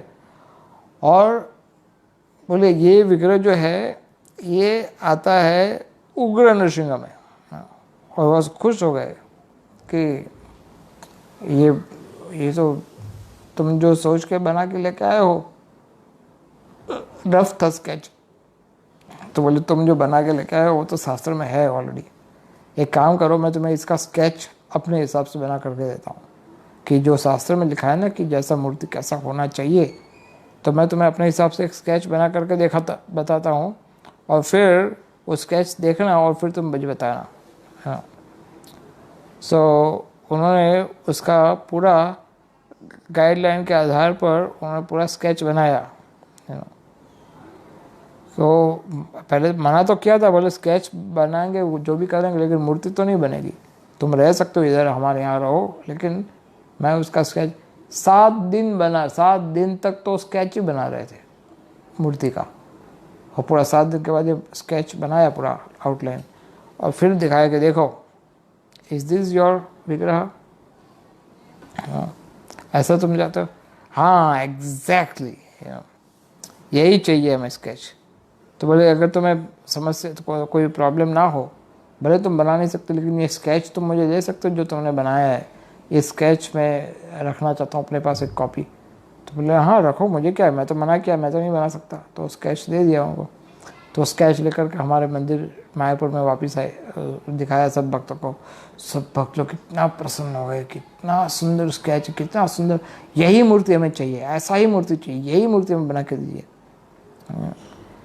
तो बोले तो मना कर रहे, घिस के मना कर रहे, साफ मना कर रहे, ये मूर्ति मैं बनाऊंगा ही नहीं। बोले एक बार तो ट्राई करके देखो, एक बार ट्राई करके देखो। तो उनको भी लगा कैसे जाऊँ, मैं ऑलरेडी इतनी बार जा चुका हूँ, अब कैसे जाऊँ। तो फिर गए वो भक्त वापिस उस स्थपति के पास और जा कर के वो ये स्केच हाथ में ले करके सीधे उसके घर पे गए और जा कर के जैसे वो कुछ बोले उससे पहले, हाँ इस्कॉन से मूर्ति बनाने आना तो मैं नरसिंह देव का, ठीक है बना दूंगा। व्हाट, वो चौंक गए, इनको तो कुछ बोला भी नहीं। तो हाँ बोल लिया तुरंत, मूर्ति बनाना है, यस, सीधा हाँ बोल दिया। तो ये कैसे हो गया? हाँ। तो अब फिर उन्होंने कहा आओ मेरे साथ। हाँ। कैसे हुआ कि हुआ था ऐसा कि जब तुमने मुझे इतनी बार प्रयास किया, इतनी बार मुझे कहा मूर्ति बनाने के लिए, बार बार जा कर के मुझे कह रहे कि तुम बनाओ मूर्ति, इसलिए तुम जब चले गए उसके बाद में मेरे जो गुरु हैं शंकराचार्य, कांची के शंकराचार्य, तो और मैं वहाँ पर जाकर अपने गुरु को मिला और मेरे गुरु के पास जाकर मैंने कहा कि ऐसे ऐसे इस्कॉन वाले भक्त मेरे पास आए थे और वो इस प्रकार के मूर्ति की स्थापना मूर्ति बनाने के लिए मुझे कह रहे थे, तो मेरे गुरु ने तो पहले सीधा घिस के बोल दिया, डोंट डू इट, बनाओ ही मत ऐसी कोई मूर्ति। लेकिन फिर उन्होंने पूछा कौन थे वो लोग, बोले वो नवद्वीप से आए हैं, मायापुर से, और ये हरे कृष्ण वाले लोग हैं, इस्कॉन वाले। तो तुरंत वो शंकराचार्य बोले एक मिनट, नवद्वीप से आए हैं, हरे कृष्ण वाले भक्त हैं, क्या चाहते हैं वो लोग? तो बोले देखो ऐसा मूर्ति वो चाहते हैं। अरे ये तो उग्र नरसिम्हा है, उग्र नरसिम्हा की स्थापना कैसे कर सकता है कोई? इसकी पूजा नहीं हो सकती। उनको पता भी है कि उग्र नरसिम्हा को स्थापित करने का क्या परिणाम आ सकता है। आपने उनको बताया नहीं कि ये बड़ा रिस्की मैटर है उग्र नरसिम्हा को स्थापित करना। ऐसे हजारों सालों में कभी बनता है। 3000 साल, पिछले 3000 साल में पिछले 3000 साल में ऐसा मूर्ति किसी ने नहीं बनाया, ऐसे शंकराचार्य ने बताया। और देवता लोग भी उनको अपनी मंदिर में स्थापित नहीं हुआ है। देवता लोग भी पूजा नहीं करते ऐसे नृसिंहदेव की। It's not easy. तो बड़े एक्चुअली एक बार ऐसा हुआ था कि मैसूर के पास एक ऐसा कोई स्थान है, वहाँ पर किसी गांव में भगवान नृसिंहदेव के ऐसे उग्र स्वरूप के, उग्र नृसिंहदेव की स्थापना करने का काम वहाँ के कुछ लोगों ने तय किया था। तो उन लोगों ने बनाया भी उग्र नृसिंह की मूर्ति। लेकिन क्या हुआ, पहले शुरू में तो बड़ा हाई स्टैंडर्ड पूजा किए थे, रोज़ एलिफेंट प्रोसेसन होता था और बड़ी हाई क्लास चंदन लगाते थे और फर्स्ट क्लास सेवा होती थी। लेकिन कुछ समय के बाद सेवा थोड़ी कम होती गई, और जैसे सेवा कम होती गई, आज वो स्थान अभी तक पूरा घोस्टली हॉन्टेड है। कोई नहीं रहता उधर, पूरा खंडेर बन गया आज गांव मैसूर के पास, पूरा कोई है ही नहीं उधर। कि भगवान नृसिंहदेव की पूजा करना कोई साधारण बात नहीं है। अगर उनको सब ये सब बताओ, ये हरे कृष्ण वाले अच्छे लोग हैं, लेकिन उनको बताओ कि समस्या ये है कि इनकी कोई पूजा कर नहीं सकता, नॉट पॉसिबल। सो फिर उन्होंने कहा कि स्थपति ने कहा कि मैं तो गुरु महाराज मैं तो उनको 1000 बार बता चुके, लेकिन वो बार बार मुझे बोल रहे, इसलिए मैं सोचा कि एक बार आपके पास आकर के पूछूं। और उनको मैंने पूछा भी, तुम क्यों चाहते हो ऐसा बनाने के लिए? तो उन्होंने कहा कि हमारे बहुत सारे डिकोइट्स आते हैं, बहुत सारे डाकू लोग आते हैं और हमें समस्या है, हमारे भक्तों की रक्षा का प्रश्न है। तो और ये मायापुर धाम है। सो गुरु जी ने कहा कि ये तो लेकिन पॉसिबल तो है नहीं। तुम जानते हो, स्थपति को कहा कि ये उग्र कैटेगरी की मूर्ति है। उग्र कैटेगरी में भी बहुत सारे प्रकार होते हैं, और उग्र कैटेगरी में कहा जाता है कि 9 प्रकार के अलग अलग स्वरूप है उग्र में। भगवान नृसिंहदेव की जो उग्र कैटेगरी है, ऐसे सौम्य कैटेगरी में लक्ष्मी नृसिंह वगैरह जो होता है, लेकिन ये उग्र कैटेगरी में 9 मूर्तियां हैं, अलग अलग स्वरूप है 9। उसमें से जो सबसे 9 में से भी जो सबसे ज़्यादा भयानक है, जो सबसे ज़्यादा फिरोसियस, जो हैवी है, वो है स्थानु नरसिंह। और तुम जो स्केच बनाकर लेके आए वो स्थानु नरसिंह का स्केच है। तेरी स्थान, वो तो देवता लोग भी इसका स्थापना करने से घबराते, वो लोग भी नहीं कर सकते इसकी स्थापना। क्यों? क्योंकि भगवान नृसिंहदेव पिलर में से घुटने से बैंड हुए हैं, इसका अर्थ अब जंप करेंगे, सीधा कूद करके बाहर आएंगे। That is the highest anger he है, हाईएस्ट एंगर। बड़ा क्रोध है उनका। अभी तक वो वध नहीं किया ना उसको, हिरण्यकशिपु को, तो अभी वध करने का पूरा क्रोध बाकी है। तो भगवान नृसिंहदेव का पूरा क्रोध इसमें है। Impossible, you can do that, ये हो ही नहीं सकता। आप बताओ उनको, सब समझाओ कि तुम उनका स्थापना करोगे तो उनका तो कुछ नहीं होगा, लेकिन तुम्हारा स्थपति का नुकसान हो जाएगा, स्थपति तेरा अशुभ हो जाएगा। तुम मत साबित करो ये मूर्ति, और उनको भी बताओ कि तुम्हारा प्रोजेक्ट को पूरा ख़त्म कर देगा ये मत लाओ ये मूर्ति को। स्थपति वापस चले गए, ठीक है, मना कर देंगे। लेकिन हुआ क्या कि कुछ दिनों के बाद एक दिन एक रात को स्थपति को सपना आया, और सपने में उनके गुरु महाराज शंकराचार्य, और गुरु महाराज ने उनको कहा कि तुम इस्कॉन वाले भक्तों की जो मूर्ति है नृसिंहदेव की, उसको तुम स्थापित करो, हाँ, उसकी चिंता मत करो, तुम स्थापित करो।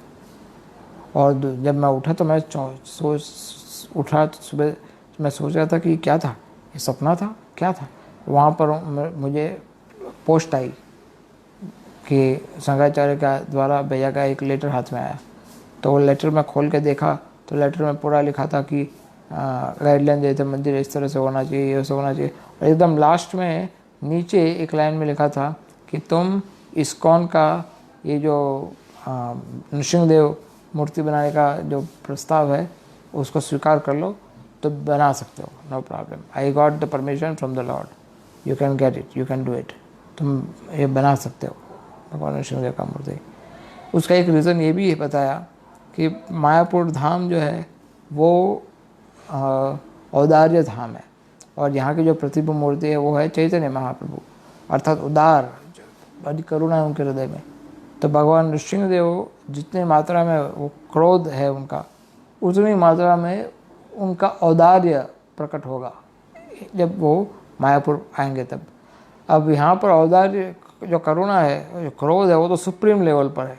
तो जैसे ही भगवान नृसिंहदेव मायापुर में आएंगे तो वहाँ के धाम का मूड एब्जॉर्ब कर लेंगे, वो धाम का पूरा मूड एक्वायर करेंगे। और धाम का मूड क्या है, औदार्य। और वो इतना कृपालु, जितनी मात्रा में क्रोध है उतनी मात्रा में कृपालु कर। So you can not imagine कि मायापुर में जो नृसिंहदेव है उनकी कृपा का कोई अंत नहीं है, इतना कृपालु है वो स्वरूप। तो ये जब घटना हुई तो उसके बाद उन्होंने कहा कि ठीक है, मैं तुम्हारी मूर्ति को बनाऊंगा, यद्यपि बड़ा मुश्किल है, लेकिन तुम्हारा जो स्थानु नरसिंह मूर्ति है ना वो मैं बनाऊंगा। फिर वो लेटर भी मुझे दिखा दिया कि देखो ये तो मेरे गुरुजी का लेटर। और मैं इतना खुश हो गया, इतना प्रसन्न हुआ कि क्या चमत्कार हो गया भगवान का। नृसिंहदेव प्रकट होने के लिए तैयार हो गए। तो उन्होंने कुछ एडवांस पेमेंट दे दिया, तुम रखो ये धन और तुम जो पत्थर की आवश्यकता है वो पत्थर लाओ, इसके बाद भी समय समय पे आता जाऊंगा और धन देता जाऊंगा, तुम मूर्ति बनाने का काम जल्दी से जल्दी शुरू करो। तो बोले कितना समय लगेगा? बोले जब मैं मूर्ति बनाना शुरू करूँगा तब से 6 महीना लगेगा मूर्ति बनाने में। बोले ठीक है, 6 महीने में मूर्ति बन जाएगी। बोले हाँ 6 महीने में बन जाएगी। मैं खुश हो गया, वहाँ पर जाकर के भक्तों को बताया, जाए जाए जाए जाए मूर्ति बनने का हो गया रेडी। अब 6 महीने में हमारे यहाँ नृसिंहदेव का मूर्ति प्रकट हो जाएगा, यहाँ पर आ जाएंगे। People are so happy, so happy, so happy, devotees were so happy.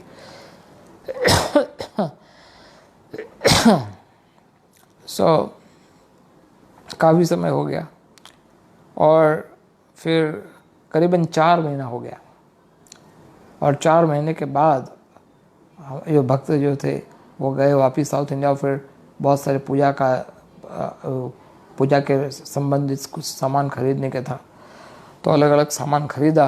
और ख़रीदने के बाद में सोचा था कि ये सब सामान खरीदते खरीदते बाद में मैं जाऊंगा स्थपति के पास, और 4 महीने तो हो ही गए, 6 महीने में तो बनाने का बोला ही था। तो मैं जाकर के नृसिंहदेव की मूर्ति को फिर अपने साथ वापस लेकर मायापुर चले जाएंगे और फिर वहाँ पर स्थापित कर देंगे। तो ये सब खरीद करके गए।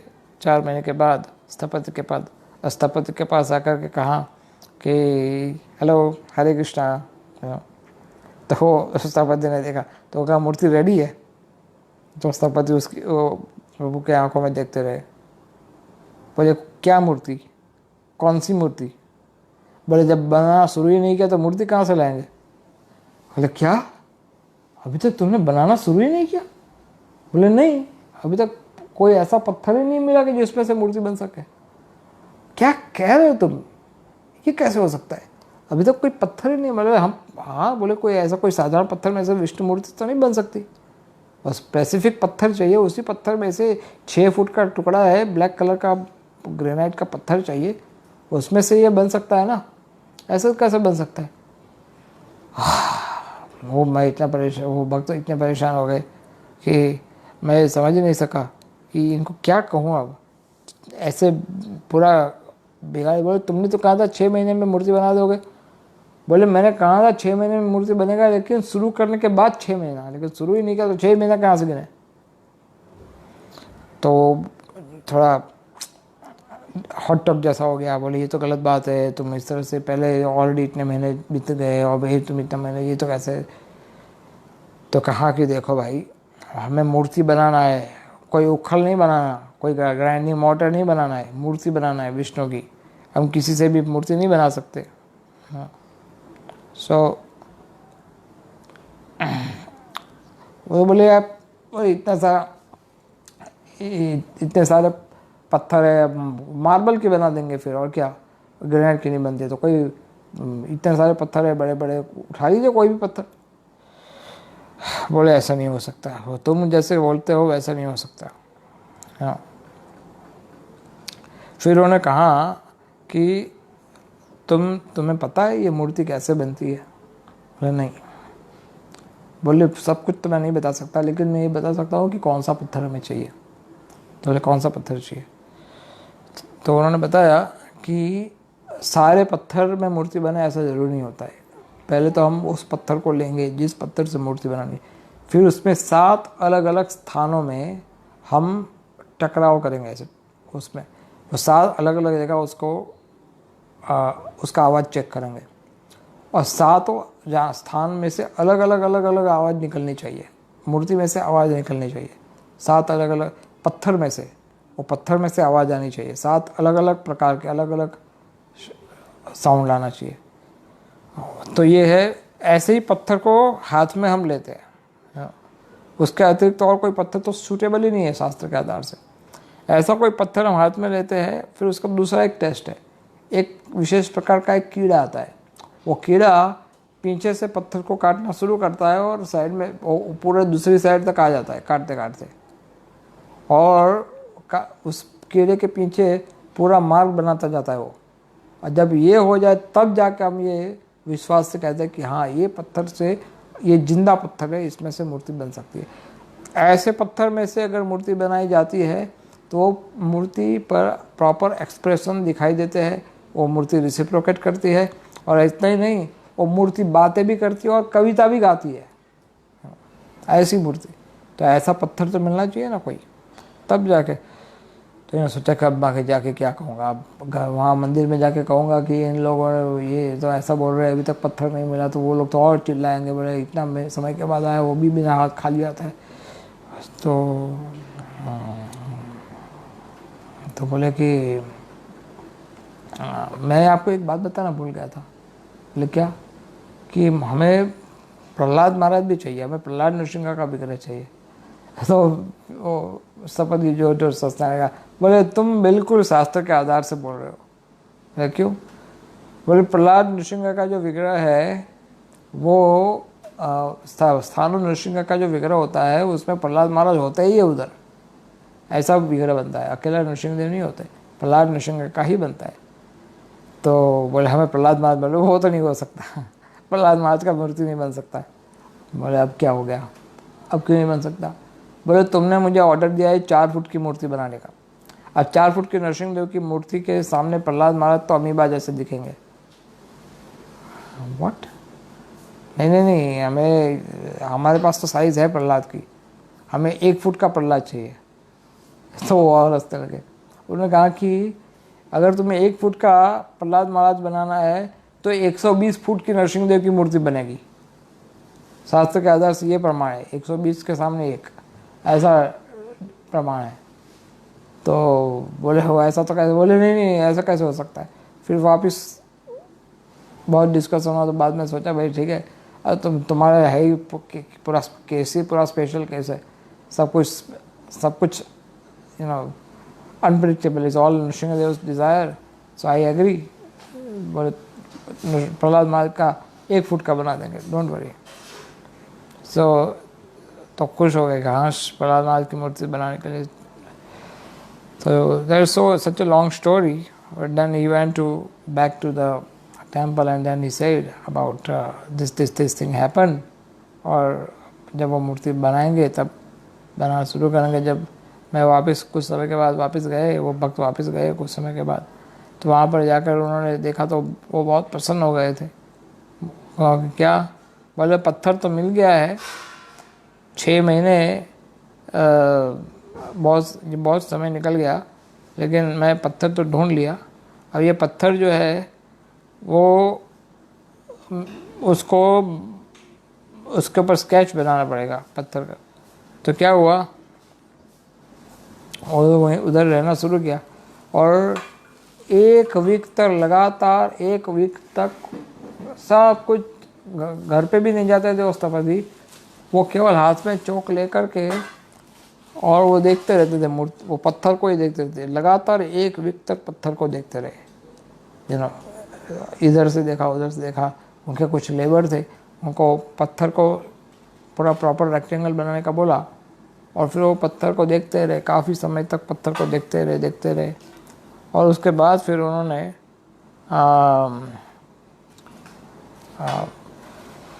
उस पर डिज़ाइन बनाना शुरू किया। Started making design on that. So बाद में हुआ ऐसा कि मूर्ति तो बन गया। वो 15 दिन के बाद मूर्ति बनाना शुरू हुआ पत्थर आने के बाद, क्योंकि 15 दिन तक तो वो सोच ही रहे थे मूर्ति कैसे कैसे बनाए। लेकिन मूर्ति बनाना शुरू किया, मूर्ति बहुत सुंदर निर्माण हो गया। ये मूर्ति बनाने में नहीं तो भी उनको करीब 12 से 14 महीने लग गए।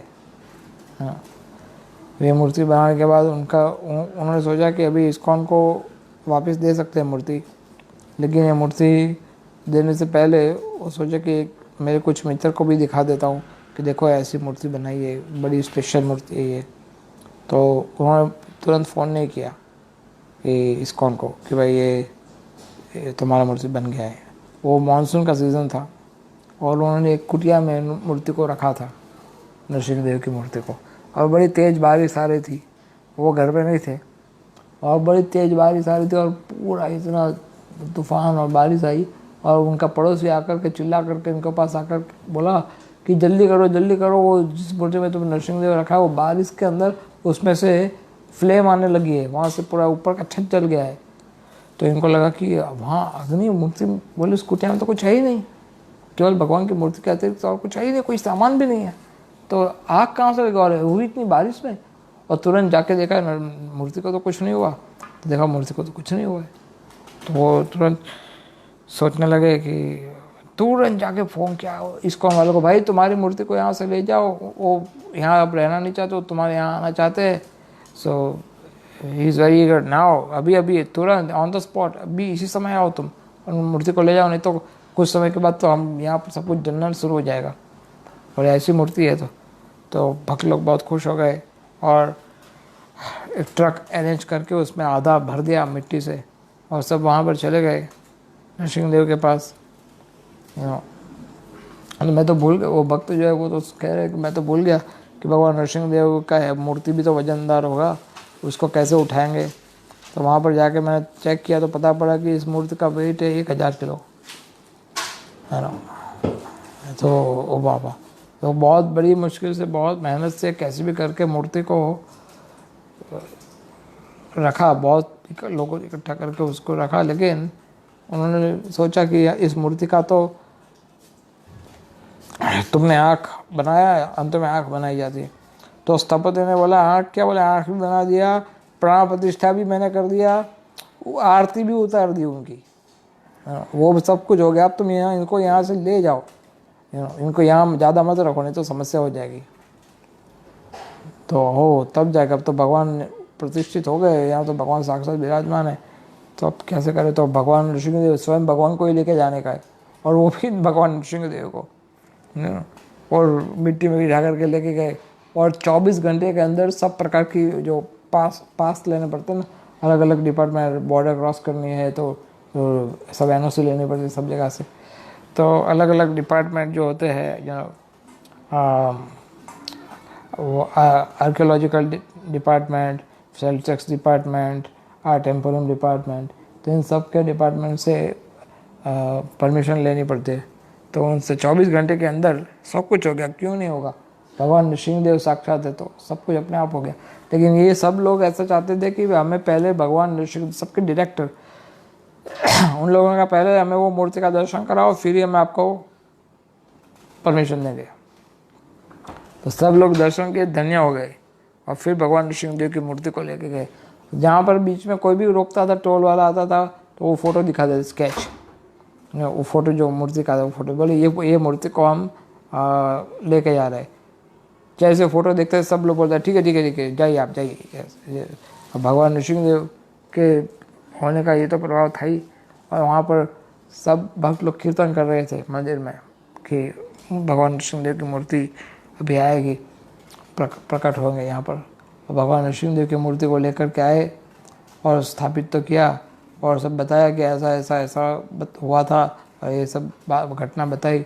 तभी सब लोग सोच रहे थे क्या करे। सब ने आपस में तय किया कि कौन करेगा पूजा।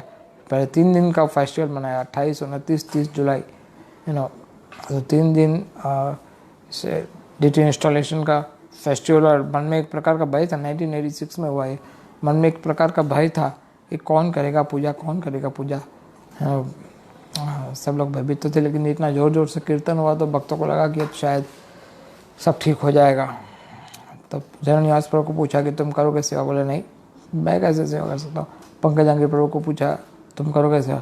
तो उन्होंने भी मना कर दिया, बोले इतना भयानक स्वरूप की पूजा मैं कैसे करूँ, कि इतना उनका फेरोसियस फॉर्म है, तो किसी को तो करनी पड़ेगी।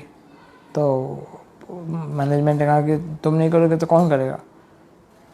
तो फिर पंकजांगी प्रभु बोले ठीक है, प्रभु का इच्छा है, नृसिंहदेव का इच्छा है, तो आई विल डू इट। पंकजांगी प्रभु से मैं करूँगा नृसिंहदेव की सेवा। तो फिर वो तुरंत तैयार हुए और फिर भगवान नृसिंहदेव की सेवा आरम्भ हुई। शुरू में बहुत पुजारी सब लोग डरते थे भगवान नृसिंहदेव से, वो मूर्ति से। तो क्या होता है, भोग लगाने आते थे। एक वक्त ऐसा हुआ, एक बार भोग लगाने आया और क्या करते, भोग लगा करके वो ऑल्टर बंद करके तुरंत भाग जाते थे। और कैसा मंत्र बनता, सब फटाफट बोल करके, और बड़ा भय लगता था उसको, बड़ा डर लगता था। तो एक दिन क्या हुआ कि मंदिर, आपने देखा है नृसिंहदेव का ऑल्टर बंद किया, दरवाज़ा बंद किया, अंदर जा करके भोग, घंटी लगाई, तुलसी रखा, भोग, घंटी, भगवान को भोग लगाया। और फिर जैसे वो वापस आ रहे तो धाम बड़ा सा आवाज़ आया और उसके जो पुजारी थे उसके हार्ट बीट्स बढ़ गए। वो गेट की ओर था और पीछे नृसिंहदेव का मूर्ति था, तो उसके हार्ट बीट्स बढ़ गए। बोले अब क्या हुआ? और किसी ने उसके कंधे पे हाथ रखा, ऐसा उसको लगा, उनके कंधे पे किसी ने हाथ रखा। तो उसको बड़ा भय लगा, कौन है, किसने मुझे पकड़ा है, कौन रोका? भगवान नृसिंहदेव तो नहीं रोका। तो ऐसे भगवान की मूर्ति के सामने मुड़ कर देखा तो जैसे मानो भगवान मूर्ति में से आवाज़ आ रही थी। बोले तुम इतना डरते क्यों हो? बोले तुम लोगों ने बुलाया, तुम लोग की रक्षा करने के लिए तो मैं आया हूँ। देखो मेरा मूर्ति देखो ध्यान से, मैं कितना स्माइलिंग फेस में हूँ, इतना डरते क्यों हो? क्यों इतना भय रखते? तुम लोग की रक्षा के लिए आया हूँ, अच्छे से सेवा करो, ये क्या घबराते सेवा करो। और फिर वो तो दौड़ करके भाग गया बाद में। और फिर वो सोच रहा, पुजारी को बताया ऐसा सब हुआ। फिर सब पुजारी बोले नहीं ऐसी बात नहीं है, ऐसा नहीं है पूजा।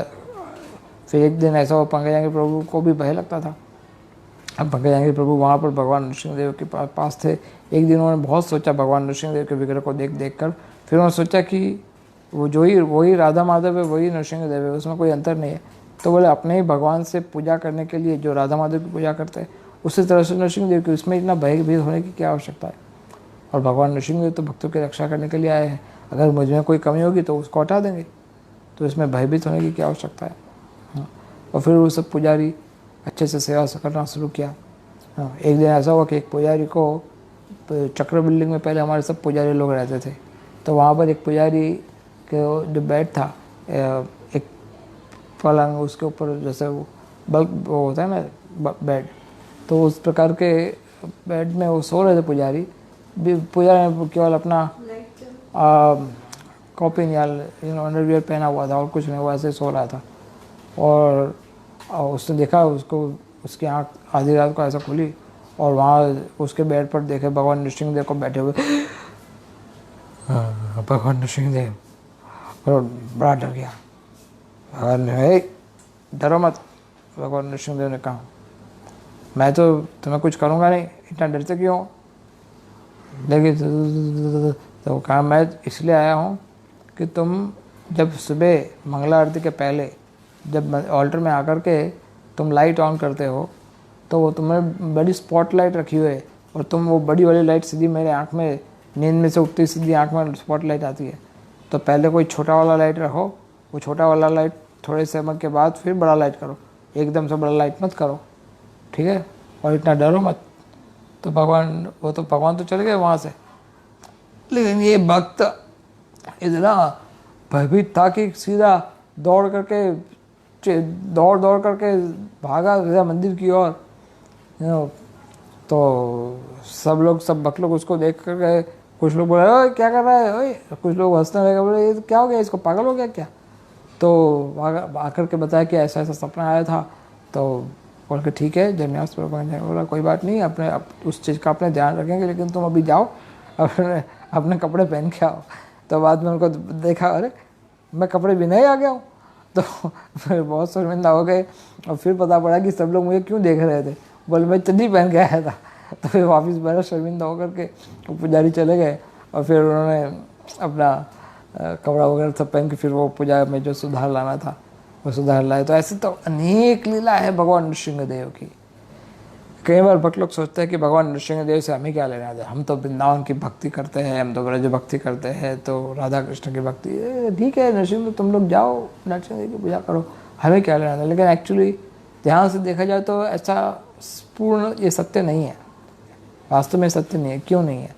क्योंकि भगवान नृसिंहदेव को वो भक्त ज़्यादा पसंद है कि जो बहुत सारे भक्त हैं नृसिंहदेव के, लेकिन भगवान नृसिंहदेव के सारे भक्तों में जो राधा कृष्ण की सेवा करना इच्छा रखते हैं, वो भक्त नृसिंहदेव को बहुत पसंद है, वो उनको बहुत प्यारा है। वो इसलिए पसंद है क्योंकि उनका मुख्य काम, वो तो वही कृष्ण है, नृसिंहदेव कोई तो अलग थोड़ी है कोई, वो तो कृष्ण वही वृंदावन श्याम सुंदर जो ब्रजेंद्र नंदन है वही कृष्ण है, कोई अलग नहीं है, वही नृसिंहदेव है।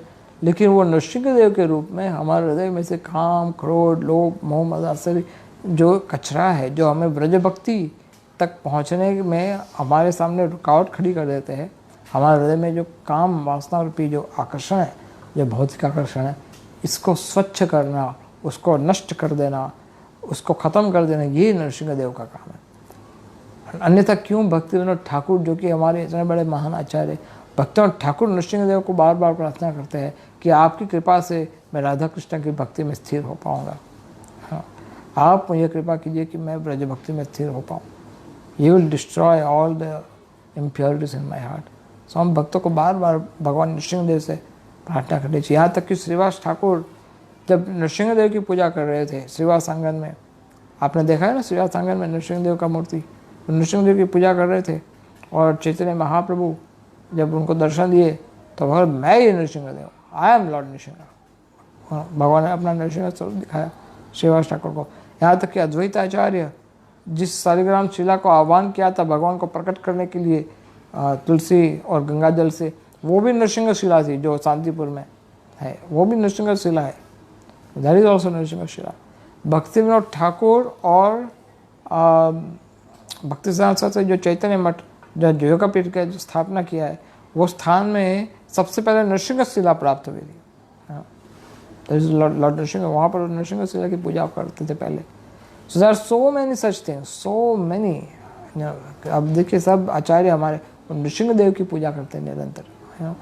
यहाँ तक कि जगन्नाथ भगवान की स्थापना करने से पहले, जगन्नाथ जी का जो मूर्ति है उसकी स्थापना करने से पहले इंद्रद्युम्न महाराज वो जब वहाँ पहुँचे थे तो जो जैसे उन्होंने शुरुआत की तो सबसे पहले नरसिंहदेव प्रकट हुए वहाँ पर, और पहले घबरा गए, बोले हम तो जगन्नाथ जी की स्थापना करने के लिए यहाँ पर आए, ये तो नरसिंहदेव प्रकट हो गए, ये तो बड़ा भयानक स्वरूप है।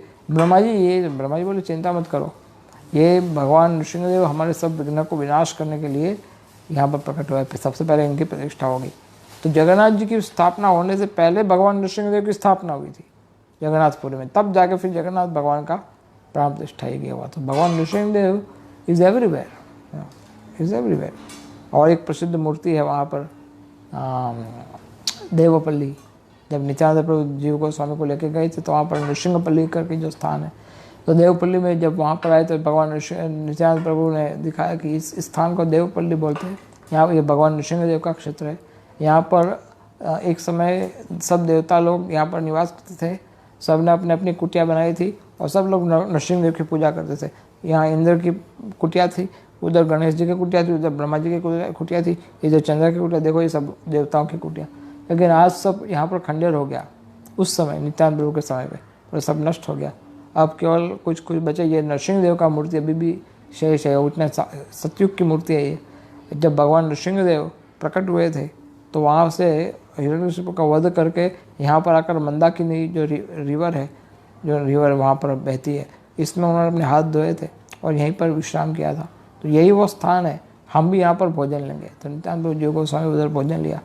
और नृसिंहपल्ली जो देवपल्ली भी बोलते हैं उसको, तो भगवान नृसिंहदेव का बड़ा तेजस्वी, बड़ा प्राचीन और बड़ा शक्तिशाली स्वरूप है, बड़ा शक्तिशाली स्वरूप। और again it is in Mayapur Navadvip Dham. So very merciful, बहुत ही मर्सीफुल।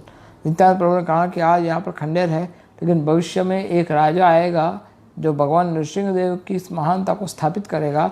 और वो राजा यहाँ पर भगवान नृसिंहदेव का नृसिंहपल्ली में एक बहुत विशाल मंदिर की स्थापना करेगा। बहुत विशाल मंदिर बनेगा इस स्थान पे। ऐसा भविष्यवाणी नित्यानंद प्रभु ने किया हुआ है नृसिंहपल्ली में। इस तरह से भगवान नृसिंहदेव के बहुत सारे विग्रह और बहुत सारी कथा। एक्चुअली हमने सोचा था कि आपके साथ बहुत अलग अलग नृसिंहदेव की कथाओं की चर्चा करेंगे, लेकिन समय बड़ी तेज़ी से भाग रहा है और आप सब भक्तों ने सुबह से फास्टिंग किया होगा। So you must be tired. So हम संक्षेप में आपके साथ, भक्तों के साथ नृसिंह स्तुति एक बार गाते हैं और फिर आप सब भक्त लोग नृसिंहदेव का सपना देख करके सो जाइए। नमस्ते नरसिंहाय प्रह्लादलाददायिने हिरण्यकशिपुर्वक्षः शीलटङ्कानखालये इतो नरसिंहा परतो नरसिंहा यतो यतो यामि ततो नरसिंहा बाहे नरसिंहा हृदये नरसिंहा नरसिंहमादिं शरणं प्रपदे तव करकमलवरेणकाम् अद्भुतशृङ्गां दलिता हिरण्यकशिपु तनुभृङ्गां केशवद्विता नरहरिरूपा जय जगदीश हरे जय जगदीश हरे जय जगदीश हरे तव करकमलवरेणकाम् अद्भुतशृङ्गां दलिता हिरण्यकशिपु तनुभृङ्गां केशवद्विता नरहरिरूपा जय जगदीश हरे जय जगदीश हरे